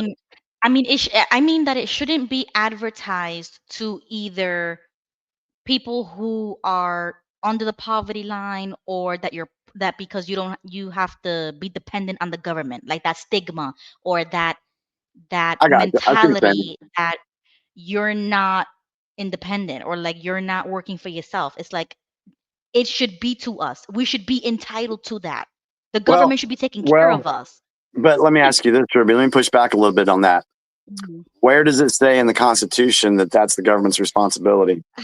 Okay, I get it, which is why I said before that my political spectrum it swings a lot, because I do believe in the idea of like socialist programs like that, because that's basically what it is.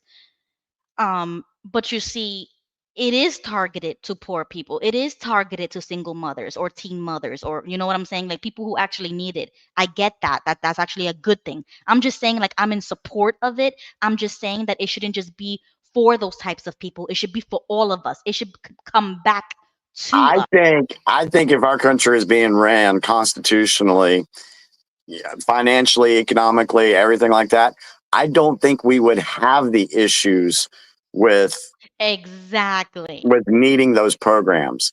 It's like Exactly. they've created a problem, like And we've the talked about solution, before. Yeah, right? yeah. Right. We're sorry that you have to go to both of your parents have to go to work, and so we're going to give you some child tax credits to help out with your daycare. Right. But you Wait, see, but wait a second. If if I wasn't being robbed and inflation wasn't sky high, exactly. we don't need one income, and we wouldn't need that, so we wouldn't need the child tax credit, so we could have our Right. kids at home. So yeah,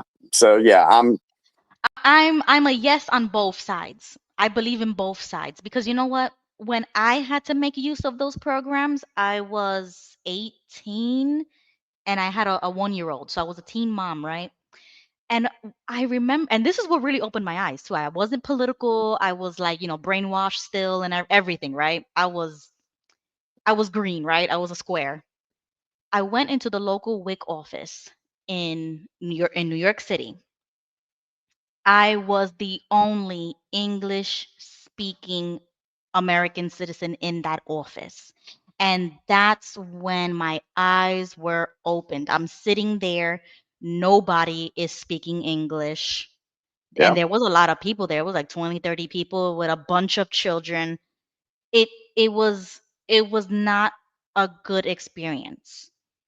And that's when those seeds started to plant that why am I in my own country seeking, benefits like I'm struggling or whatever, right? And I have a baby.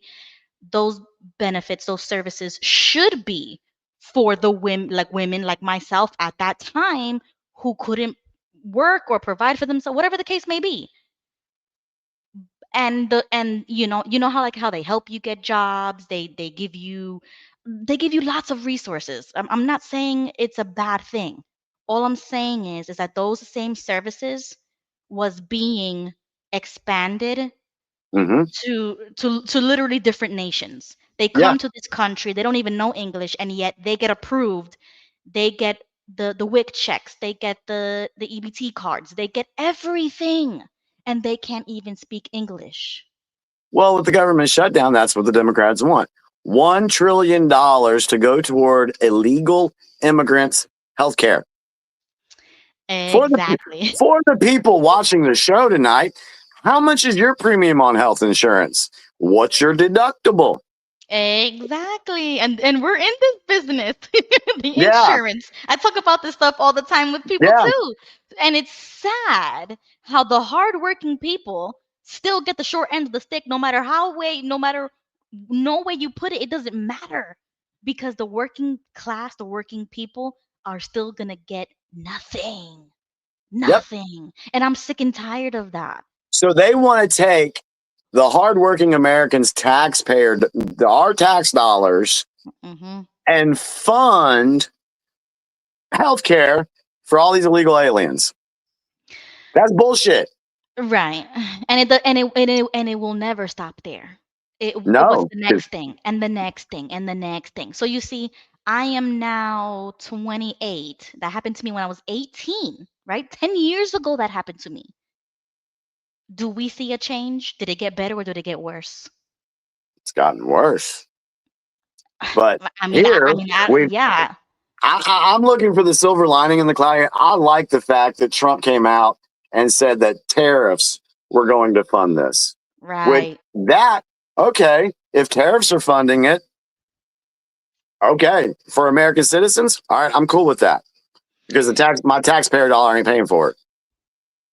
Exactly. So that was a moment for me. That was a moment that most likely shaped my politics, 10 years later, because I remember that. I remember how disturbing that experience was. And that's not the only office. I mean, New York City is the DMV. It's It's doctors, even the doctors.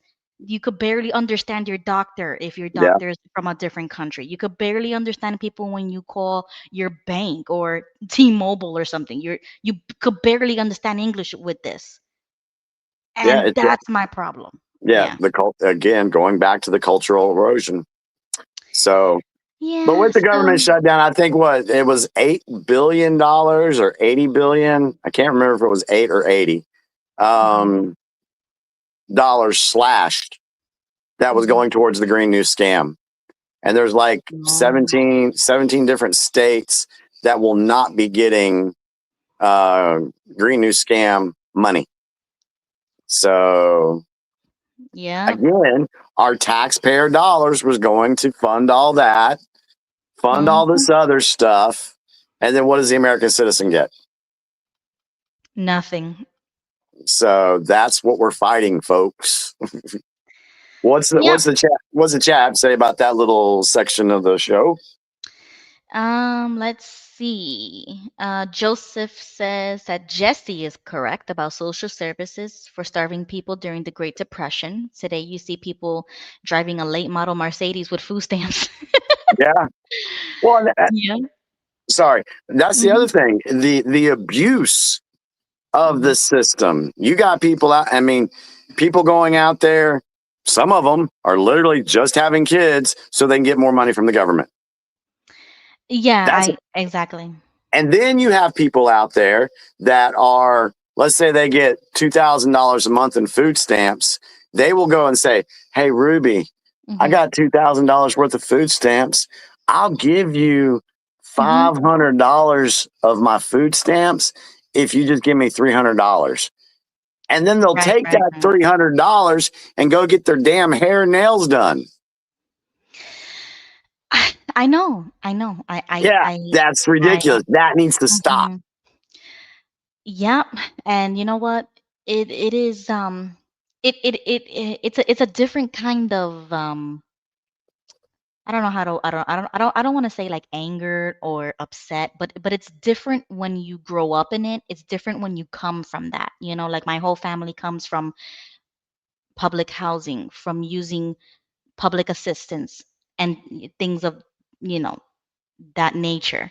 So when you actually come from that and then you see other people abusing the system, like you just explained, when you see other nations coming to this country and making use of it, you know that will never happen. If I went to a different country, try to get public housing in that country and try to get free healthcare in that country, when I don't even know their language, I can't even get a job. How would I ever be able to sustain myself in another country? But I'm just there having babies and living by myself or whatever, just so that I could use the system. So you see, that's what gets me. At the same time, people like myself who grew up like that, they stay stuck in that system because they don't see nothing better for themselves. So you stay stuck in the comfort and the fake illusion of security that you're gonna get food stamps every month. You're gonna have food, or you have a place to live because they're never gonna kick you out, or you have the vouchers, you have this, you have. So it creates that false sense of security even for us. So it's like I understand both sides. All I'm saying is that it shouldn't be open for everybody. It should only be open for a certain category, and you at least have to be a citizen and speak English. Like that's the least that I that I would expect from my own country. So anyways, Anything else in the chat? Linda's in the chat. She says to please share the link. So I'm going to share the link if anybody wants to join, because we're going to move on to the conspiracy side of the show. Let's see. And you know, that's why I really do hate when they take taxes out of our paychecks and you start seeing all these marks. Oh, $100 here, $100 there, $100. I was like, hold up a second. And you know how everybody has their first job and they wake up to that? I couldn't believe that in the state of New York, they literally took half or more than half of our paychecks working in New York for the taxes, and that was $500 to $900 Yeah, it's ridiculous. every week, and that was just one of us working. Yeah. Imagine the millions of people in New York getting half of their check taken. So Yep. Linda just joined us. Hi, Linda. Hey, Linda. Hello. Hi. There was Mhm. a couple of things I wanted to bring up about you were stating that Democrats wanted to give illegal aliens health care.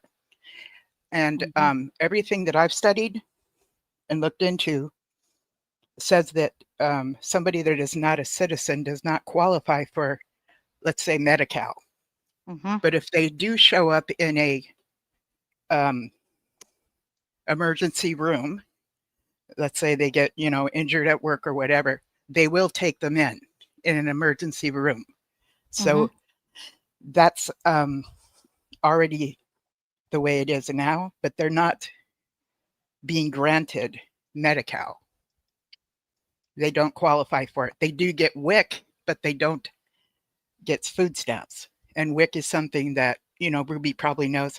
It's more so for young mothers. It will distribute formula, some juices, a few things like that for small children, especially nursing mothers. So it helps to keep the mother healthy as well. Ruby, can you search for a clip? It was at a Democratic debate where they were asked, would your platform give health care to illegals? Please raise your hand.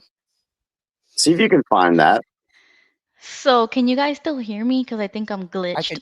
I can hear you, yes. I can hear you. Okay, so my computer completely glitched. I can't see nothing. Yeah, you're no. frozen, but I can hear you. Okay, so let me come back. Okay. Ever since the screen went wonky when we were watching Mr. Tom Cruise, you guys had to do a little hop, skip, and a jump to get back in. I hope her computer is okay though. After Yeah, I that. don't know what happened. Hopefully she can find this because it's very telling about what the Democratic platform has been and where they stand on healthcare for illegal immigrants.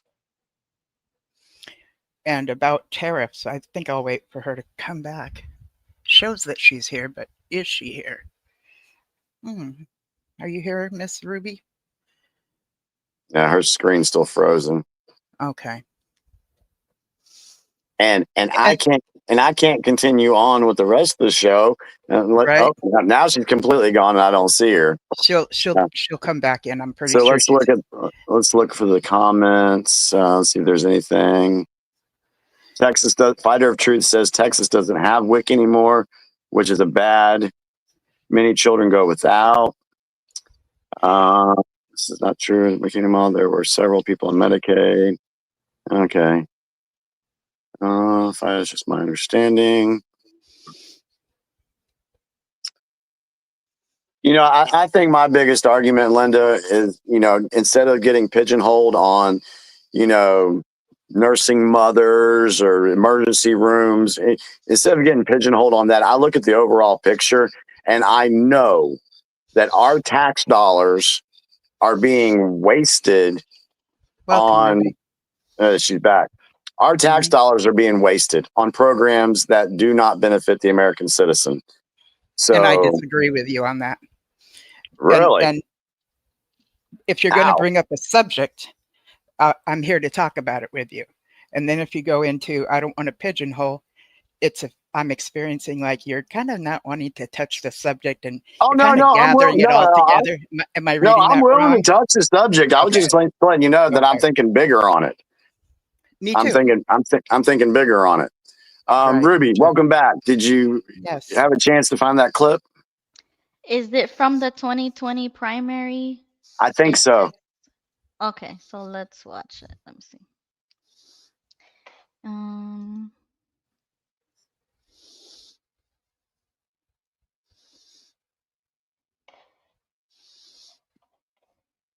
Okay, I Yeah, got it. this is it. Raise your hand if your government plan would provide coverage for undocumented immigrants.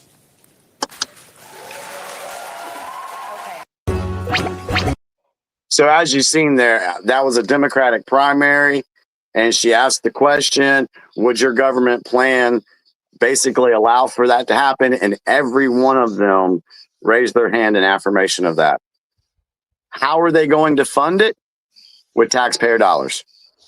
And has that happened? You're claiming it has. I'm claiming it has not. That's our disagreement. So Yes. let me let me ask you this. They might have said they were for that and that they would do that, but that doesn't mean it's actually happened. Let me that's ask you, actually the case. That's fair. Let me push back on that a little bit. How much money did illegal, undocumented migrants, illegal aliens, or whatever you want to call them, how many of them got food stamps in New York during the Biden migration thing? How much money were they receiving in food stamps? How many months were they allowed to stay in hotel rooms and not have to pay a dime? And who was paying for their 3 meals a day? So it sounds like you're asking me about something that was going on during the pandemic. And during the pandemic, that was pandemic time. When Joe took over, we were at the height of the pandemic. So things were going on for quite a few years in pandemic situations, just like Trump was, getting things ready, Operation Warp Speed or something for the, whatever we're going to call it. That thing that was going to be available. Some people felt it was forced. Some people volunteered for it. That. And then when Joe Biden took office, we were still in the middle of that. Okay, so in all fairness, Linda, what I'm presenting to you has nothing to do with the pandemic. For what I'm saying, well, I'm saying that these illegal aliens that crossed the border illegally were shipped to different cities, and these cities' programs were funding their groceries, funding their housing and food, everything, and their health care. That happened just within the last 3 years. So what? My question is, who paid for it? Well, let me see if I understand the context, because I'm relating this to a time of pandemic. You're saying that's beside the point, and you're letting me know that a certain amount of people that were undocumented came over here and were getting all these benefits. Correct. That my research says they don't get. So you're asking me how many people that was. I'm not familiar with how many people that was. I have heard, I haven't read up to fact check it, that, things were set up for Haitians because of the troubles that they were having where they were at to come over here. I don't know if that was done on a basis of, what is that called when they escape a country because of what is it, persecution? Asylum. I don't know if that was an asylum setup. I don't know. I can't tell you. What I do know is how things were set up during the pandemic. People, like homeless people, were getting hotels rooms. They called it turnkey here in California. And Newsom got on TV and said, because they didn't want the homeless to all be bundling up together with catching this thing and spreading so much because of this, the idea of the curve. They were talking about the curve all the time. And that represented too many people catching it at one time and then entering the hospitals. And our history from like 1917 with the Spanish flu, at that time, people were in the hallways of hospitals, and doctors couldn't keep up with it. And some died of it, which happened this time too, but they were trying to keep that curve down. Like if you discovered you Yeah, were but that in was fact before, Linda. Yeah, that was Yeah, in we're yeah 2020 we're and yeah before. that was We're before? talking about, Are you yeah, that was discounting it? Are you we're no, discounting it? that happened when when the border was definitely wide open and the COVID was still going on. We're talking about way later, like 2023, 2022, 2024, especially in New York City. They had the whole hotel rented out for free on the state's dime. That was the city's dime. I don't know anything about that. yeah Oh, that's what we're I just talking know that about my here. research says that if somebody's undocumented, they do not qualify for Medi-Cal. They'll They may not qualify if they they may show not up. legally qualify, but they're getting money somehow. I don't know about right. the situation that Ruby's talking about. Some Ruby, hotel that's Ruby, can full you of do us? Sorry, undocumented. I just haven't found that in my research. I couldn't tell I, you I how many people. I do know about that apartment building that was 6 stories high that I showed up at the end of last month. Sorry, Linda. I think there's a time delay, and I started to say something, and you're not done, so I apologize. I don't mean to interrupt you at all. Ruby, can you do just a quick search? How much taxpayer dollars did illegal immigrants get in New York? See what comes up. And Linda, this is what we're talking about: is the waste of the American tax dollar. That's what we're talking about, and who's benefiting from our hard work, and it's not the American citizen. Okay, so this article from the New York Post is kind of like the first thing that popped up on Google for me. Was posted August 14, 2024. So yeah, this was going on 2024. Let's see. New York City migrant crisis costs will crack eye-popping $5 billion on shelters, security, and food. Amount could double by 2025. So $5 billion being spent. That's just New York City. That's just New York City. And they're claiming it's for undocumented people. Yep, that's it.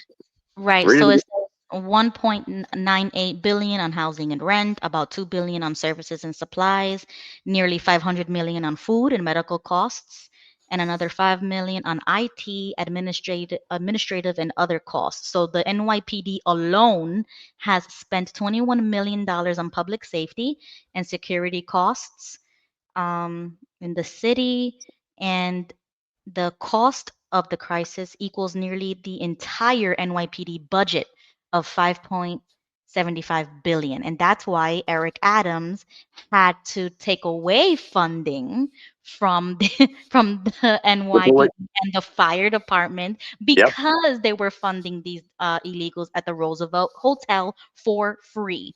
And So we these are did speak about that in season 1. the fire. I mean, this is the police department funding this. It's Well, they had to use their own budget just for the crisis. Forget about the city. It was just for that crisis because they were overboard with the illegals in the city. And they were pulling money from the budget that was allotted for the police. Gotcha. For the police. They were pulling money away. And so That's kind now of like what California does when we have quite, a lot, and our funding will go to other states here in the U.S. as well. It's kind of like that. Yeah. So that $5 point some billion, where did they get that money from? Who funded that? I think you just, if you're still talking about the same subject, I'm hearing you say it came from the police department, and before it came to the police department, it came from the government. Yes, so much money was allotted for that. The city. The city. How did the city? Okay. How did the city get the money? That's what I'm asking. You just got done telling me it came from the police department. No. Hold on. I think we're up because I'm confused and I'm lost. Okay. So So I'm like, where are we at? All right. So let's start over real quick. Okay, all right. Sure. The city has a budget, right? Yes. Where do they get the money for the budget? Is that not from the federal government? No. Now, the federal government could probably send some money in depending on who's in office, but It's from the taxpayers? I mean, exactly. So when I pay my property tax, which is $2,145 this year, I pay that to the county, and the county takes that $2,000 that I pay in and they put it in their budget. Now they have a budget, and they go to their little city managers and say, okay, what programs do we need to fund? Well, we got the fire department, we got the school, we got the police. Well, in New York, they actually had this migrant crisis of undocumented workers come in, and they're like, the city got together and they're like, holy crap, guys, we got to be able to fund this. How are we going to do this? So let's pull some money from the fire department and the police department and fund this. So the point is, those people should not be getting the funding. It should still stick with the fire department. It should still stick with the police department. And it's coming from the American taxpayer. So when we say the American taxpayer is paying for these migrant crises, that is true.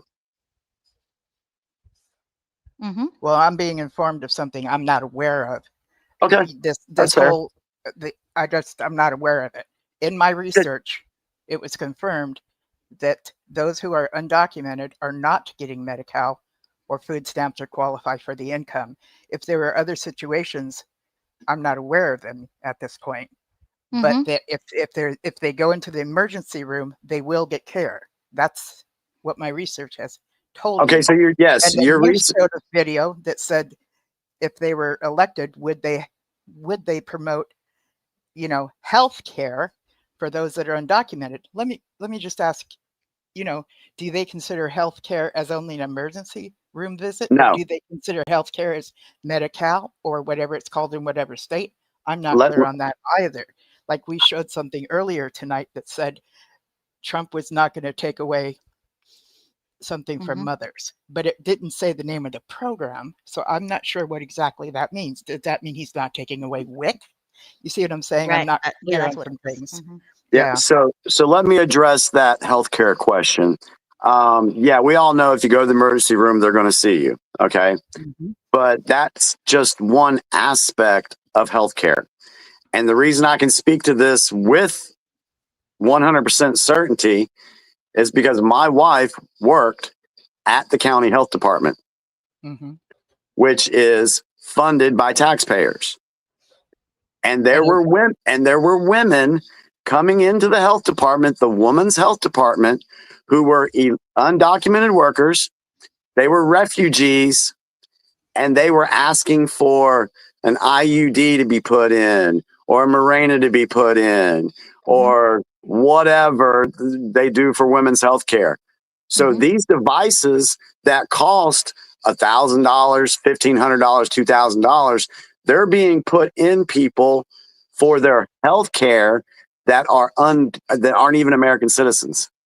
Are you talking about a hospital, or are you talking about a medical? I'm talking about the county health, like a county health department. Health department. There is places that are sometimes mistaken as only an abortion place that also does gynecological care in other areas. And if it was something similar to that, or if where your wife had a portion of that place where she worked that did that, then people that are undocumented might be able to go in there and ask for an IUD. No, it was not an abortion. It was a regular county health department for women, where they could go get physicals, they could get family planning. Why is my taxpayer dollars paying for that? They show their Medi-Cal cards, or whatever it's called in. Some of those departments you don't even have to do that. No, those are the places where you get like vaccines, you get your birth certificate printed, you get your stuff. You can look up, like you can go for a regular checkup, because they provide free services. And that's what Jimmy's saying. They just walk up in there and they take advantage of those services because they can. And those are in some states where more services are given for free than others. More conservative states won't have those services available just for anybody. You can't just walk into the health department and get that in some Yeah, you had women going in and getting a device put in that would be like $1,000, and this device would be good for like 2 or 3 years. But they would come in and say, "Hey, I want this out because now I want to have a baby, and then I'll come back in next year and I'll get it put back in." When those devices are Okay, go ahead. Those devices are. when those devices are well over $1,000 a piece, but to them it was free. Okay. Yeah, to them it was free, so they don't really care how many devices they put in, take out, because it's free. It's being offered to them when our taxpayer dollars are paying for that. Okay, so the argument is whether they're whether they have Medi-Cal or not, it's our taxpayers' dollars that are going towards those that are undocumented. You are aware that those that are undocumented workers also pay taxes through another means, not through a Social Security card, but as some kind of documentation number. Some of them do, some of them don't. Correct. Some of them do, some of them don't. But what I'm saying is us that are citizens are not the only ones paying into the system.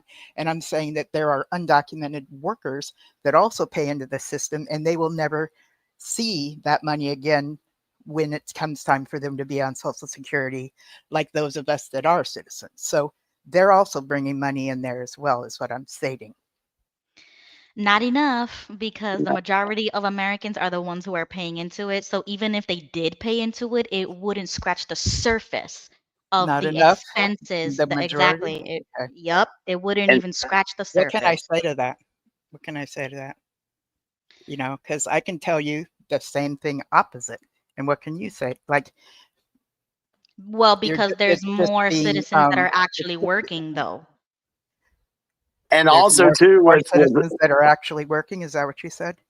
There's more American citizens that are putting money into the pool than there are of the undocumented. Undocumented? Okay. Right, because there's more Americans. It's just population-wise, there's more of us than there is of them. So even if they did pay into the system, it wouldn't even cover the tip of the iceberg with the expenses, because that's how much of a crisis it is in America. there's another You can aspect say to this that too. it's not enough, and you can discount it, but the fact is they are putting money into it. That's my point, that they are putting money into it as well. So it is not only us who are citizens, is what I'm That saying. might be the case. That might be the case That if they're actually getting a paycheck.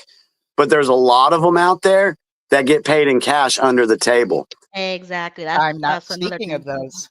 That's a different subject, and I'm not speaking of them. And then we can look up, Ruby, how much money is sent out of the country by undocumented workers to their home country. And what would be the problem with this? Because they're not putting it into the American system. Right. So you're taking the American dollars out of the circulation. You're sending it to another country. So that alone also steals it away from our country. Yep. And our resources. So if they've earned it from doing whatever they've done, and they have family, I don't see how they would but prioritize unfamily over family. It's one of those things that if they have to send it back to a third world kind of thing, you know what I'm saying? I don't know. It's not wrong. The act is not wrong in itself. Yeah, that's not wrong, but because it still ruins our economy. It still ruins it. It's for this country. So even though it's not necessarily a bad thing to do that, they may very well earn a respectable wage on the table, and they send money back to their families. Okay, great. It'll still hurt a pinch, but it's not as bad as the ones who get paid under the table through cash, and they send it on top of that outside of the country, and they still take resources, the free resources that are supposed to be for people that are below poverty line. They still take advantage of that on top of everything. That's a good point, Ruby. Since we don't want abortions, going in for an IUD for $1,000 helps them not give birth to 4 more kids within the next 4 years, which usually an IUD would stay would stay put for maybe 3 to 4 years, and it's supposed to be removed at that time. And if they choose to have a child, then yes, they'll leave it out. If they choose to continue with an IUD, a new one would be replaced. Now, within the pro-life argument, an IUD is considered like a Christian would not get an IUD because it manipulates the womb to think there already is an implant, that there already is an egg there. So because it's a manipulation so that eggs will be released and not fertilized. Right. So it helps them not get pregnant. Right. A matter of fact, that's what Hobby Lobby was about a few years back when they did not want to pay for IUDs for the people that worked for them because it went against the conscience of the owners. They did not, it went against their conscience. So they did not want any of their employees to get an IUD because it went against their conscience. Yes. Yep. Correct. So isn't it helpful that they're not having babies then? I mean, it's like the least of 3 our or 4 problems more? at this point. In That's my like the opinion, least of the problems, isn't it? Yeah, Isn't that yeah. the thing? If a woman doesn't want to have one and she does, that, I don't have a problem with it. But the problem that I have, Linda, in this situation, what we're talking in context here, is them abusing the system and taking advantage of these free devices at a whim whenever they want to. A girl could put a new one in. You said supposed to last 3 to 4 years, but she changes her mind, wants to have a baby. Okay, that's all fine and well. But then she shows up right after having the baby and gets another one put in. And they're just using the system. That's the point. And that's the point. It's not about the choices they make. I could care less whether or not they want a family plan. The point is the expenses and who's paying for it, and that's Exactly. that's the county, that's the taxpayer, that's the state, and then on a federal level, it just gets worse and worse. So when you start looking at your local community and you start seeing the migrant crisis, it's no joke. They are stealing the resources from you as a citizen in that county, in that city, in that town, and then a grander scale, that state, then the feds, and then you already see what we've seen. And that's why I left New York City, because it's overflowing. It's too much. They can't even pay for their own. They were taking money from the pool that they needed for the police to cover the crisis because Yep. they couldn't feed them. They couldn't house them. They didn't even have money to do it. And then they start asking the federal government for money. And then that's when the president says, no, I'm not going to send you this money. And then, the mayor already got voted out. like this is how these things go all the time. The last point that I want to make on this subject, and then we can move into conspiracy stuff. I wanted to drive the point home that Ruby said. You got these undocumented, illegal alien, migrants, whatever. Some of them are getting paid under the table. Okay. They don't pay anything in taxes, nothing. I know this for a fact because I see it with companies that I work with here in North Carolina. They're paying these people underneath the table. Then and some of us citizens get that as well. But I'm talking about the migrant workers at the moment. So then they take this money and then they send it back to their home country, and then they come and ask for free services. So they need help with their rent. They need food stamps. They send money out, and then they take advantage of the free services when they had the money to begin with, but they just sent it back home. So they're double dipping. That's not cool. Yeah, if they're getting paid under the table, they could qualify for these programs. Exactly. If they're getting paid over the table, they would not qualify for these programs. Correct. Just like the rest of us, we wouldn't be able to qualify if you make over a certain amount of money because that's what you're claiming on your taxes. But they're not, because they're either getting paid in cash or they won't give the correct amount that they're getting paid when they do go to pay their taxes. And there's no way to regulate that because there's just so much fraud unless it's a big enough crime, fraud, tax fraud, or whatever, that they get caught. But usually those things don't really happen, and they stay in this country for 20, 30, 40 years, and they continue to use the system in the way that they know how to. And Yep. and in And I'm not reality, saying that nobody that's undocumented doesn't do that. But right, but you were talking like about HUD housing or Section 8.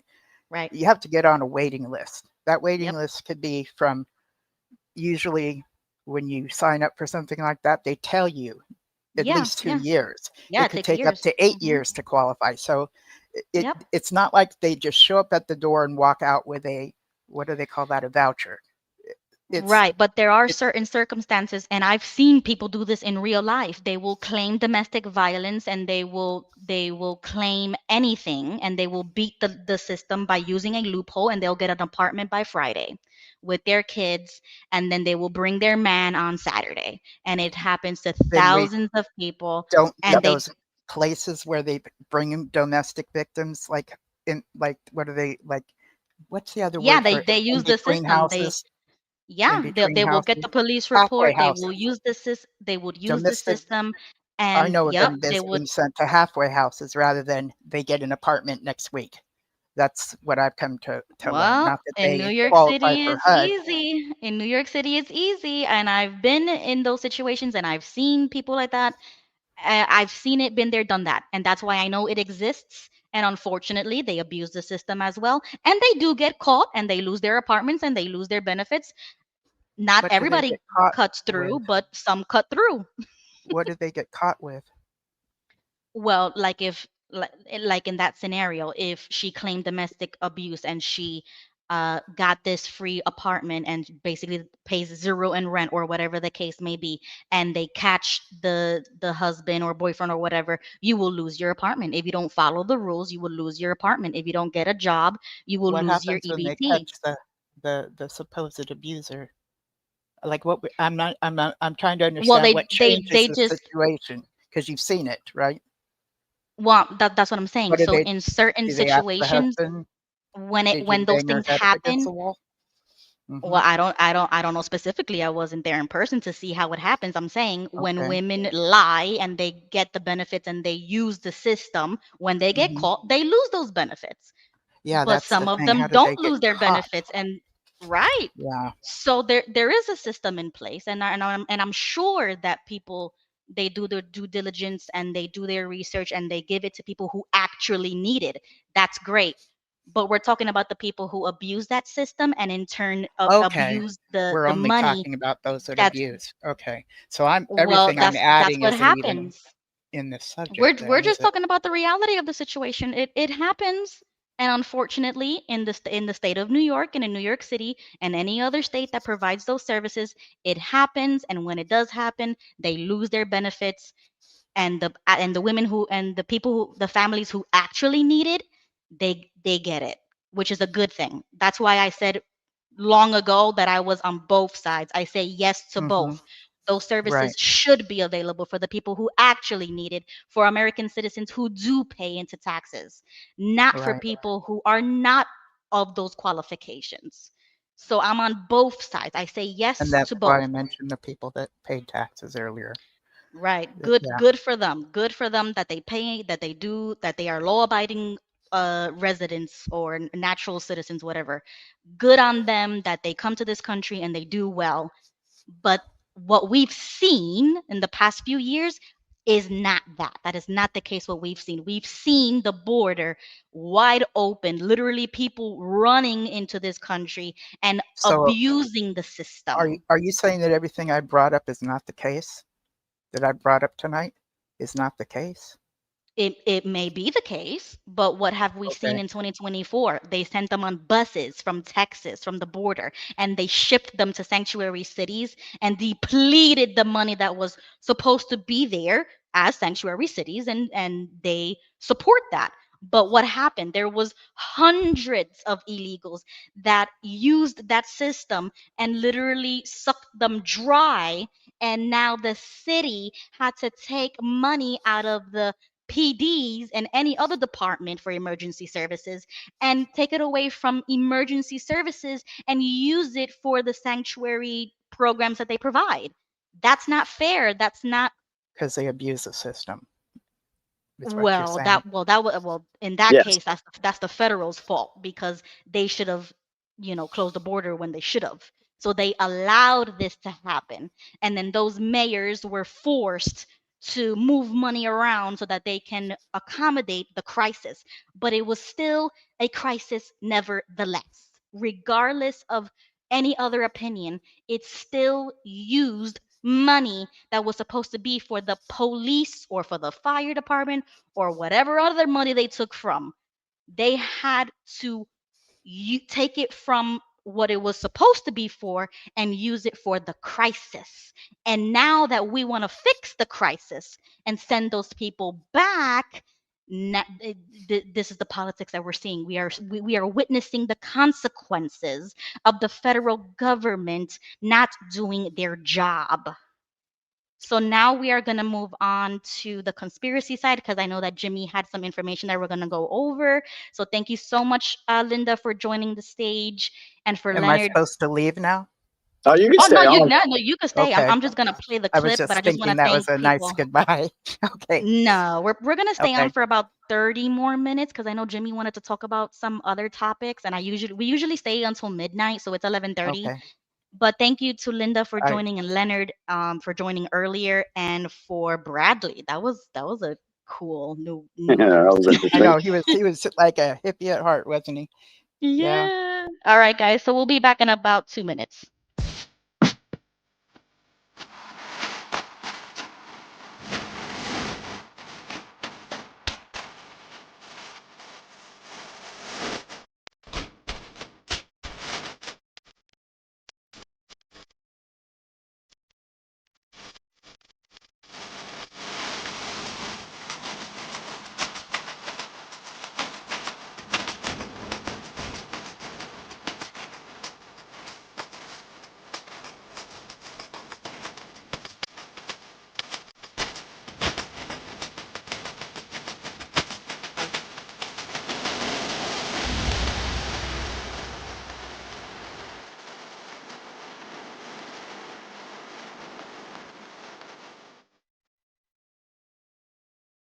All right, Jimmy, we are back. Hang on a sec. Okay. Oh. And Jimmy, I think Jimmy is going to talk about some stuff that we mentioned last Tuesday. So if anybody remembers, we kind of wrote down some stuff about the Red Cross. So I'm interested to see what Jimmy has for us. I'm going to just say quickly hello to everybody in the chat. Justin is in the chat. Kat B. JG says bravo to Linda. Dallas Hello, is still here. Yeah. Okay, Jimmy's back. Welcome back, Jimmy. All right, sorry about the delay. The coffee ran through me. So, so anyway, all right. So last week we did mention about the Red Cross rabbit hole. Now Yep. tonight I'm not going to go into full details on this because you can actually go to YouTube. You can type in the Red Cross is evil. And you can find a lot of videos that are 20, 30, 40 minutes long, and you can dive deeper into this. Okay. So I'm just going to, give you a little teaser, so to speak. So Ruby, go over to our DMs on X, and there is a poster called Yorkshire Lass. Okay. Yorkshire. Oh, I see. All right, so I want you to put that up, and then just you're going to have to read it for the audience. Okay, so this is a post on X, and the account is from the Yorkshire Lass, and the caption says, "Are we going to boycott the British Red Cross too, that was created by NGOs and billionaires, as the Red Cross provides extensive support to illegal immigrants coming into the UK? As we know, the Red Cross is a corrupt, fraudulent charity and used as a piggy bank that funds human and child trafficking, and we, the taxpayers, are paying for it.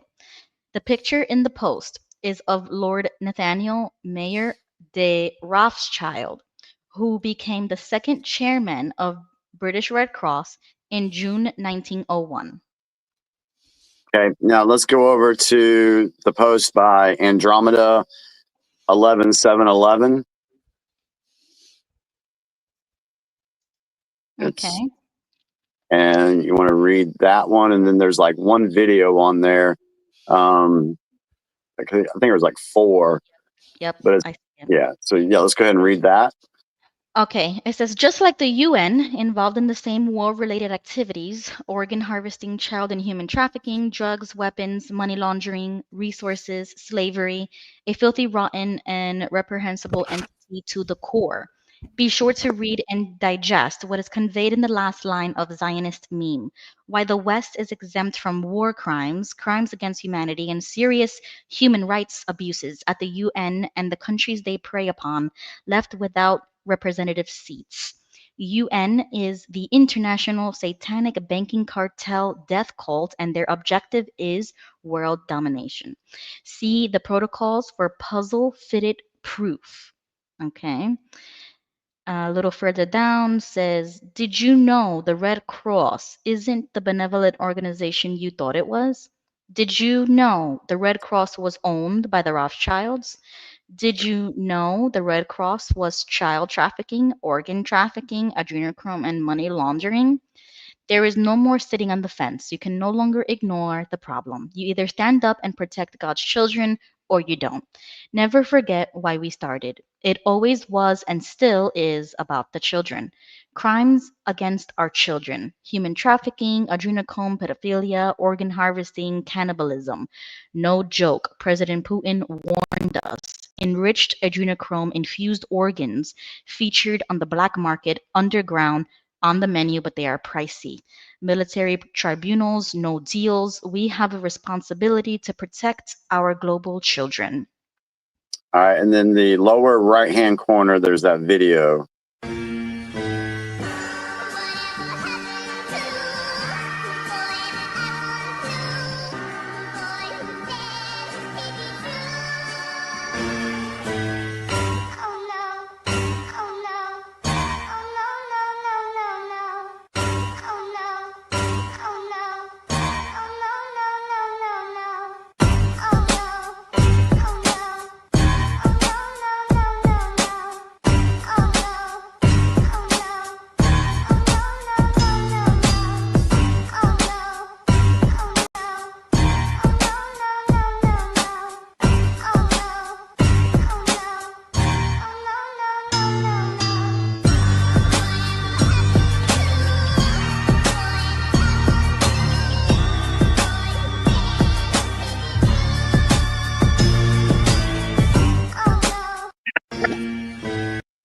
And so, Okay, so yeah, read it. Go ahead and read it.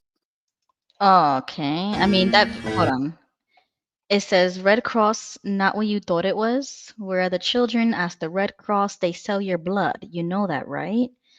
And then it lists the same thing that I said in the post: child trafficking, human trafficking, organ trafficking, adrenochrome, drug trafficking, money laundering. But the video just showed just crates of money. So Yeah. so what does that mean? So basically, when it talked about there's funneling of money, that's one thing the Red Cross is doing, and it's being used for child trafficking. It's being used for other things. So that money that they got, and people are going to find out about Haiti, what happened in Haiti after the earthquake, because after the earthquake, the first folks that went in there were the Clinton Foundation and the Red Cross. So the Red Cross gets all this money and they use it to pay certain people to be able to have access to a country's kids. So Okay, so that's the theory, is that they come into a country that is torn up by some type of natural disaster or unstable, and they take advantage of orphans or just people who need help, and they disguise themselves as an organization, and in reality, this is what they're doing. Correct. Well, like what do you? Mhm. And like I said, the UN, we talked about that last week, that the UN has been known to be involved in human trafficking. There's documented proof of that. There's actually court cases for that. So the whole reason I brought this up is everybody thinks that the Red Cross is some benevolent organization. Whenever there's a natural disaster, the first thing you see on your TV is donate to the Red Cross. Yeah, but there's lots of organizations that do that. It's not just that one. Well, So yeah, what but makes yeah. them different? Well, I was just focusing on the Red Cross. Oh, okay. Yeah, because there's another one, the SPCA, which that's a whole nother thing, but they do pretty much the same thing. But anyway, there's also reports that only like 24.6% of the money that is raised by the Red Cross actually goes towards anything to help the people. So what about the other 75% of the money? Now, Red Cross has come out and said that 91 cents of every dollar goes out back to the people to help them. But okay, well, if that's the case, then why isn't Haiti in a better position than they are now? Why aren't any of these places that the Red Cross went into, why aren't they any better now? Where'd the money go? Right. Where's the kids? Mhm. So it's something I just brought it out just to get you guys to dig into that on your own. Go check it out. Make your mind up for yourselves. But it's very interesting. And it's interesting that they chose Red Cross because Rothschild actually means red shield. So and then you have the Red Cross. So, and if you look at their shield, their family, what is it called? Oh God, what's it called? Your family, help me out here. Crest. Yeah. Your family crest. Yes. So Okay. it looks like a cross too. Okay. So let me ask you, what woke you up to that reality that organization was doing that? When I started going down the rabbit hole on child trafficking and adrenochrome. Okay. So, but like, give me a source. Like, what was the what did you see, or what was the moment where you connected the dots? It was in the Fall of Cabal series done by Janet. Oh God, I can't think of her last name right now, but it was in the Fall of Cabal series. There was like 10 episodes to begin with. She put out more later on, but during my waking up process in 2020, I watched the Fall of Cabal episodes 1 through 10, which were mind blowing. And she did mention the Red Cross I don't remember which episode it was, but it's worth your time to watch all 10. Oh, can you send me that title? Yeah. I think it's on Rumble. I can actually send you a link. I think I have that. Okay, send me that. I'm gonna try 'Cause to be that's open-minded and watch. very interesting. Okay. And this lady's no longer with us today. She she died, 2 years ago? Really? And she came out with like 21 episodes of the Fall of Cabal. So my wife watched them all. Okay, yeah. Please send me the title or send me a link. I definitely want to watch that. Now let me ask you this. Do you think that that organization or others like it were instituted for that very purpose, or did it start out meaning well and then it was corrupted? Like with most things, they start things out to make them seem like they're not harmless and that they're good and that it's helping people. It may have started out that way, but it was corrupted.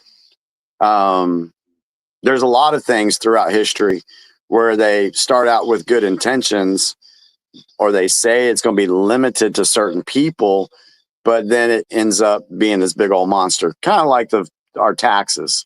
It was only in 1913, it was only supposed to be for like the wealthy folks and a certain percentage, and it was supposed to disappear. Well, it didn't. And now it affects everybody.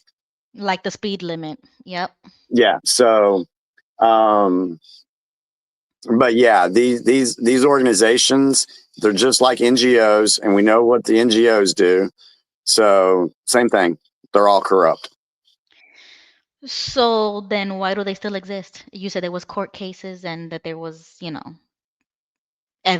proof or evidence that something was going on or something. So why? Yeah. So you can look up UN workers charged with human trafficking. You can look that up.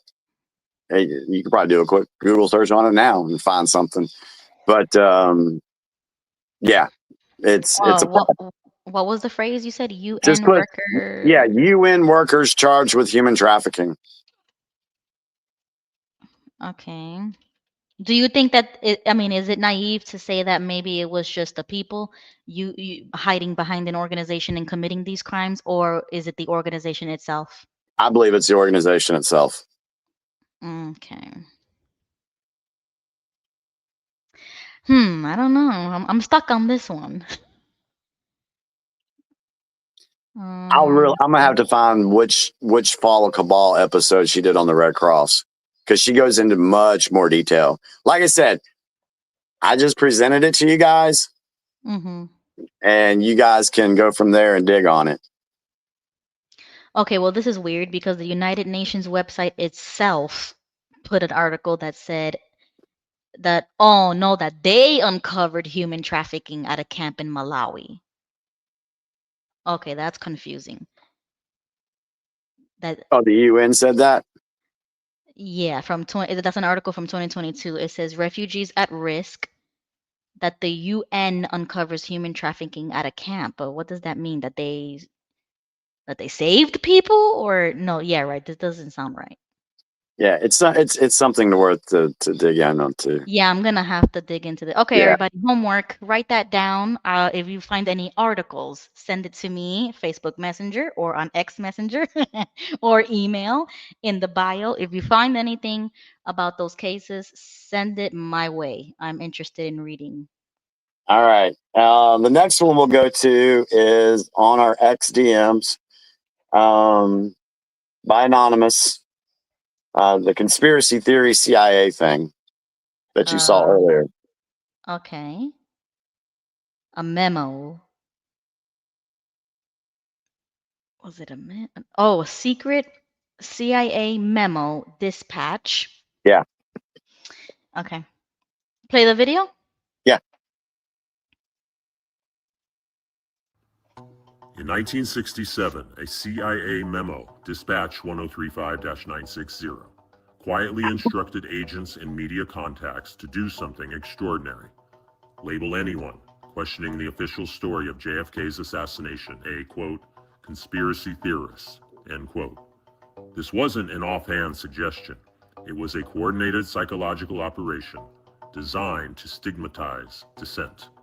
By turning a neutral phrase into a smear, the agency could discredit critics without answering their evidence.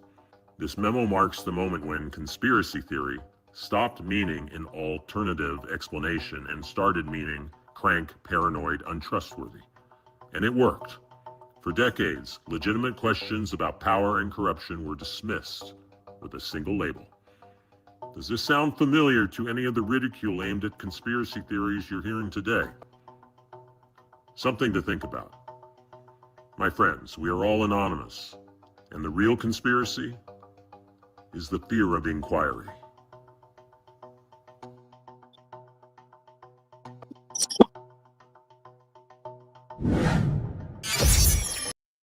So the reason I wanted to share that is because for years I've been saying that the phrase conspiracy theory was coined by the CIA. This video right here shows proof of the CIA memo that said what to do with that phrase. So I'm backing that up to say that it was the CIA that coined the word conspiracy theorist. And notice what he said. And this is what confuses me a little bit about XJWs. We don't talk about that a lot, but when you hear the word apostate, I mean, we got apostate Linda James. Okay. So when you hear the phrase apostate, when the Jehovah's Witness hears that word apostate, what goes through their brain? Bad, evil, Yeah, can't be or trusted. right. They're crazy. They don't know what they're talking about. Right. It's used But as a slur. yeah, exactly. But yet there are XJWs that will call me a conspiracy theorist and stick with it, knowing or not knowing that it has the same connotation. That, oh, he can't be trusted. That information is fake. He's done lost his mind. They may use it in that way because it's important to put it in the right context and the right tone, right? Because they're going to say it to dismiss you, like he said, to dismiss a legitimate questioning or inquiry. Exactly. So the point that I wanted to make was, yes, we have actual proof that the CIA coined it and the reason why they coined it and what it accomplished. And in the XJW world, the phrase is apostate. It's the same playbook. Right. Yeah. So, But they're gonna do that stuff to save themselves. I And it mean, that's makes my them, opinion. oh it yeah, makes them not want to question. It silences them. Call somebody an apostate, call somebody a conspiracy theorist. It's to silence them from correct. doing any questioning. Yes. Right. So, But that's the problem, isn't it, Jimmy? Because why is an American agency doing that to Americans? oh, exactly. And they still do it. And then, not just the phrase, I mean, there's many different labels that they'll use to try to silence you. If you talk about Israel, and you don't talk about them in the right way that they want you to talk about, you're labeled as anti-Semitic. Right. And that's what happened. And that's what happened with Charlie Kirk. Exactly. Yeah. Welcome, Gigi. Yeah. Gail just joined us. If you Yeah, want go to ahead. make a comment, Gigi, go right ahead. Unmute Hi. yourself. I just want to make a comment about the crappy state I live in. What do you call it? The oh gosh, sanctuary state. They just had a huge bust. They arrested 5 Asian groups. They had several massage parlors, and they were loaded with drugs and weapons and fentanyl. But I wanted to just make a brief comment because I know it's getting close to midnight. I think the system's always been abused, and I don't think anybody should be denied health care.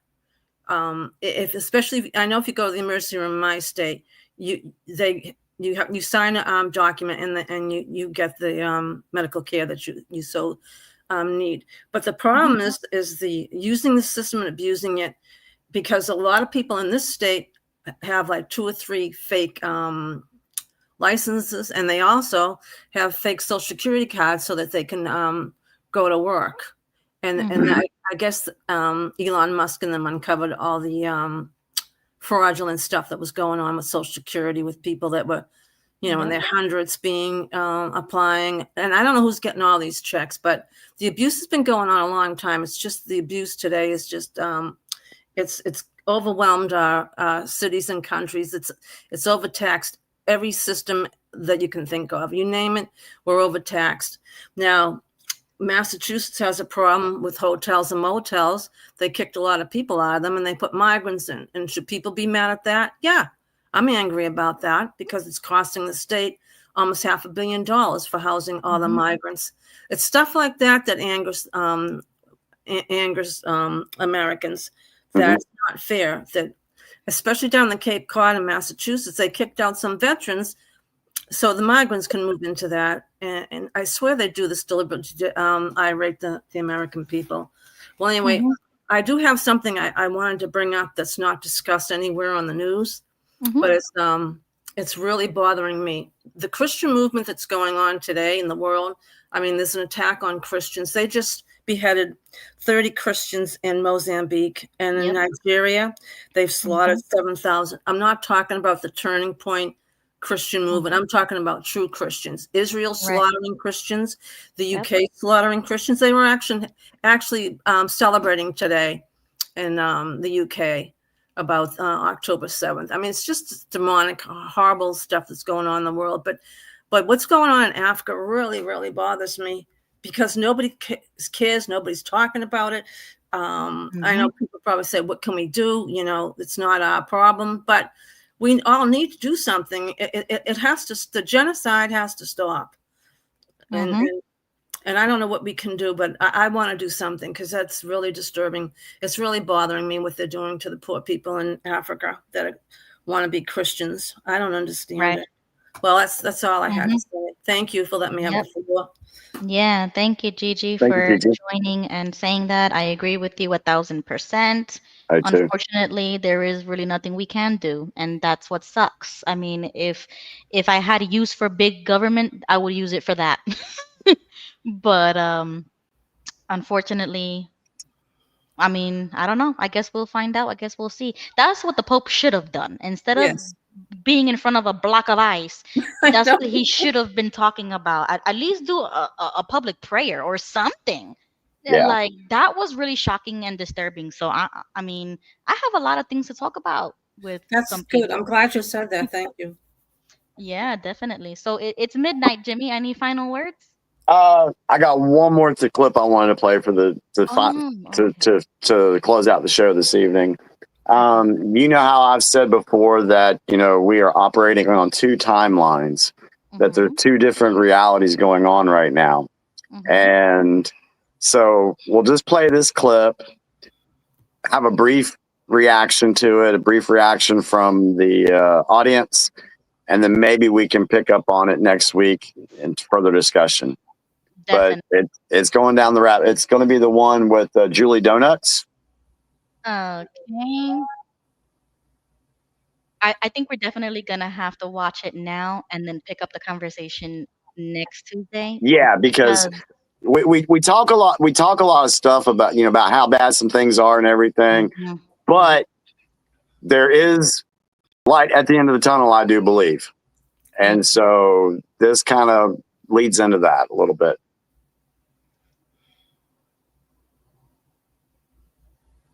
So back in 1871, our country, America, was sold by our president, Ulysses S. Grant, to basically the royal family. We became owned. We lost all sovereignty, all freedoms, all constitutional rights. We became what is called the USA Incorporated business entity. Now, what does that have to do with anything today? So many of you just watched the inauguration and things that took place, and a lot of things stood out. And the biggest one was realizing that Trump actually has never left, quote unquote, office. You see, there's two presidents. There's two types of worlds that we're living in. One that is fake, one that is built unconstitutionally, one that is based on certain laws, one that is based on corruption and manipulation, and based pretty much in a foreign occupation territory known as Washington, D.C. And Washington, D.C. also works in coordinates with the Vatican and also the royal family, and then you tie in all other places where the deep state operates to control and depopulate the world. Sounds aggressive, right? On the other timeline, there's a constitutional republic. And this is why you've seen Trump wear these hats that says 45-47. He never left.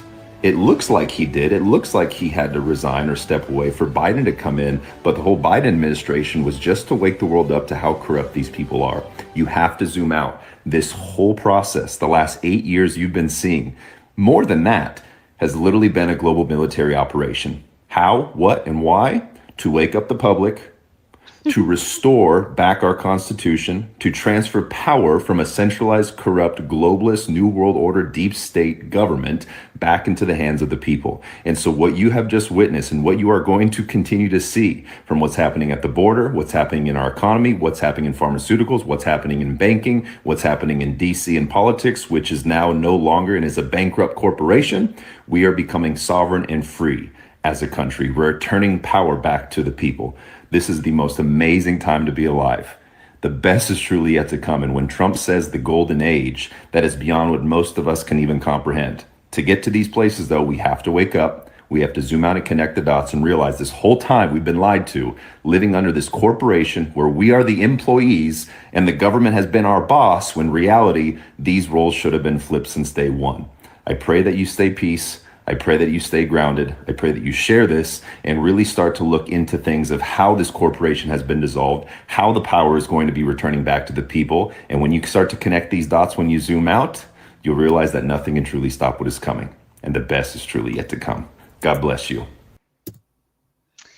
All right, guys. So I'm going to leave it on that note because I have a whole lot with that theory. But next Tuesday, we'll pick it up 9 p.m. Eastern Standard Time. Come back to the show. Be here in the chat at 9.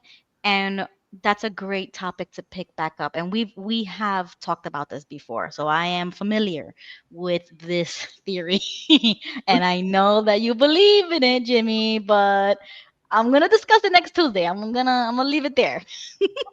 That's fair. Does Gigi or Linda have any last words for this evening before I get my last words? No, just have a good weekend. Aww, thank you. I Thank you, agree. Gigi. I agree with Gigi. Yeah. Have a good weekend. Thank And you, I'll Linda. be on Saturday night, 9 p.m. Pacific Standard Time to hang out. Okay. Nice. On Very my nice. channel. All right. All right. Thank you, everyone. Good night. Bye, Gail. Good night. Thank you. Thank you, guys. Good night, everyone. So my last words for this evening, I know things seem crazy scary, and I've said it that it's going to get crazier. It's going to get scary. There's a lot of crap going on right now. And you just really have to leave every option on the table. I had one other thing that I wanted to, but I'm not going to go there. That's a whole nother rabbit hole. But anyway, so just stay tuned. We're going to do the best we can to try to keep you guys, informed, or at least give you information that you can go find on your own. That's really what we want to see happen, is folks start digging on some of these subjects. Don't take Ruby's word for it. Don't take my word for it. We're just going to give you a map, and you can go search the roads yourself. That's where you will learn the most. So I just want to say thank you to everybody that does watch our show. We do appreciate you guys. And remember, I'm not on Facebook. So if you want to follow what I do, you're going to have to find me on X. It's just Jimmy Bell. Just find me there, hit follow. And if you want to be part of the group chat that we have on X, let me know and I'll add you to it. So just want to say thank you to everybody. Appreciate you guys. Yeah, thank you guys too. And just a last note from me is that it's okay to be for more than one thing. Like I've demonstrated tonight, you can agree with both sides of a certain situation, and that's okay too.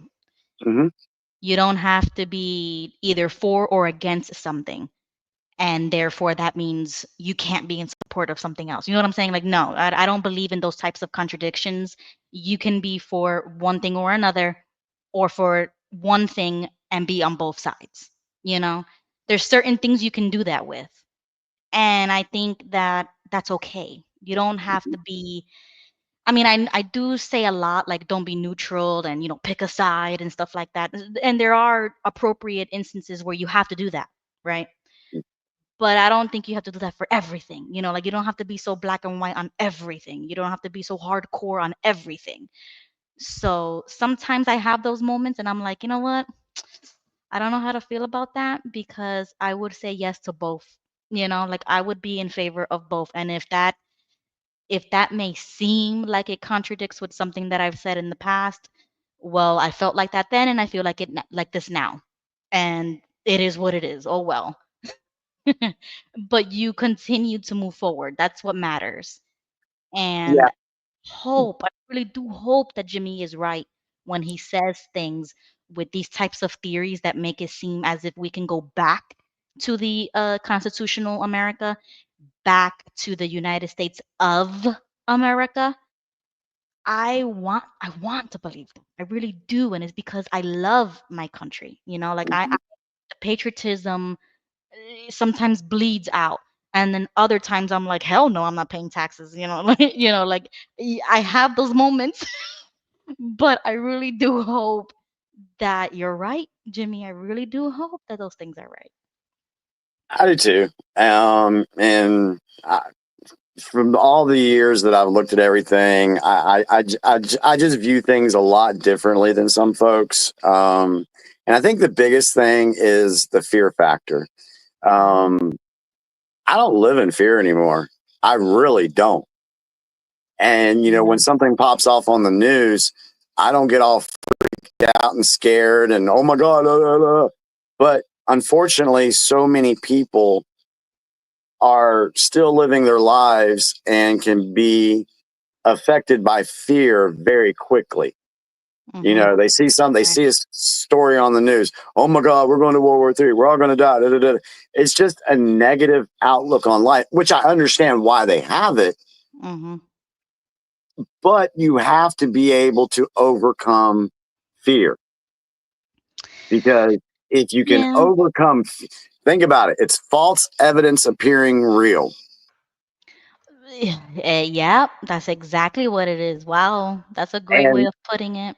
And so once you get to that point where you're not living in fear, that allows your mind to open up to different things. You see things differently. And that opens up a whole new world of information for you. Because if you're stuck in fear, you're afraid, like we were in Watchtower, we were conditioned to be afraid to look at other material. Same thing here. If you're living in fear of the world and all that, it's going to keep you in fear of going and looking at different information. Right. So that's And that's Jimmy's pro tip on how to deal with political fear and propaganda, because that's what propaganda does. You watch too much TV, you start feeling anxious all of a sudden or depressed, and as soon as you turn off the TV and go outside, you start feeling a lot better. You go for a walk, get the sunshine or the moonlight. I love going out at night and staring at the stars. But I guess Ruby, the only reason I say that is because I know that there's more crap coming down the pipeline that's going to scare the crap out of people. I believe it. I believe that. That is going to happen. Yeah, I mean, I believe that, but you And I'm see, just trying to get people to try to mentally prepare for that. right. That's it. And right, you have to prepare for it because it's gonna happen either way. And you know what? That's how I deal with my fear when it comes to politics and stuff. I look at it as it's out of my control. I can't be in control of everything. So when it's out of my control, all I can do is just be true to myself because I know myself now. Before I didn't know myself, so I was more insecure and that was more fearful because I didn't even know how I felt about certain things. Now I know myself. I've done a personal growth in other areas of my life so that when something bad happens, I don't freak out because at least I have a foundation where I can fall back on and be like, well, put politics aside, I'm still a person of these certain values or morals or whatever. Like I follow a faith. I follow a book. I follow something that I'm not just sitting around doing nothing, or feeling insecure that I don't know who I am, or if I don't have my friends or family around me anymore. Like that doesn't concern me anymore. I'm so focused on myself and the future that those things don't really bother me. So when something does happen, like it did with Charlie, and yeah, I freak out for about 5 minutes or a week, but then after that, I'm like, well, rest in peace. That's all we can do. Oh well, Yeah, like it is what it is, and keep it's it moving. it's natural. It's human nature to have a reaction to a big story. That's natural. But if you got to remember, why is fear being used? To control you, control your mind. And when you're not living in fear no more, it's a personal, I feel like it's a personal accomplishment that I've taken that control back for myself. because I'm not living in the fear they want me to live in. So when I'm always optimistic and positive and stuff, the folks that are still living in fear think that I'm crazy for having that viewpoint. Right. But it's because I've taken that control back. And they use that fear to sway your vote. So when you vote without fear and you go against all the grains, against everybody else, you're also the odd one out. Like, oh my God, how could you vote that way? Don't you see what's going on? And it's like, yeah, I see what's going on. That's exactly why I'm voting this way. Because you're not voting with that fear or with emotion. You're voting for what you know is right. I can't tell you how many times on Facebook I've posted, "Do not live in fear." I post it all the time. Maybe I'll come up with a nice little thing next week on the advantages. Oh, I'll tell you this. I know we said last thing. Have you ever used AI, Gronk, or anything? I mean, yeah, to ask questions or to write me something. Yeah. Okay, so I used Claude for the very first time. It's Claude 4.5 Sonnet. I've never yet. It's like, yeah, it's really good. John told me about it when we went bowling this weekend.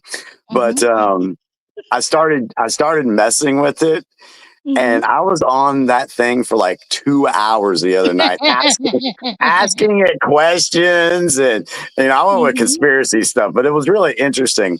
So what I'm going to do is I'm going to put in there, give me the advantages of not living in fear. That's a good And one. whatever it comes out and says, I'll screenshot it, email it to myself, and I'll share it with you guys next week. Okay, that's cool. Okay, so now you're gonna be like Gigi and Jesse talking to AI now and getting answers from Grok or something like the one you mentioned. Well, it's very interesting because I talked about some stuff, or it said a few things, and then I pushed back on it, and then it actually apologized to me and said I was right. I have the screenshots. I'll No, send you them to gotta you. share. You have to share. I'll Yep. share the screenshot. But it's actually the AI, it actually, yeah, you have a good point, and I apologize. I shouldn't have said I had documentation or evidence when I didn't, or something like that.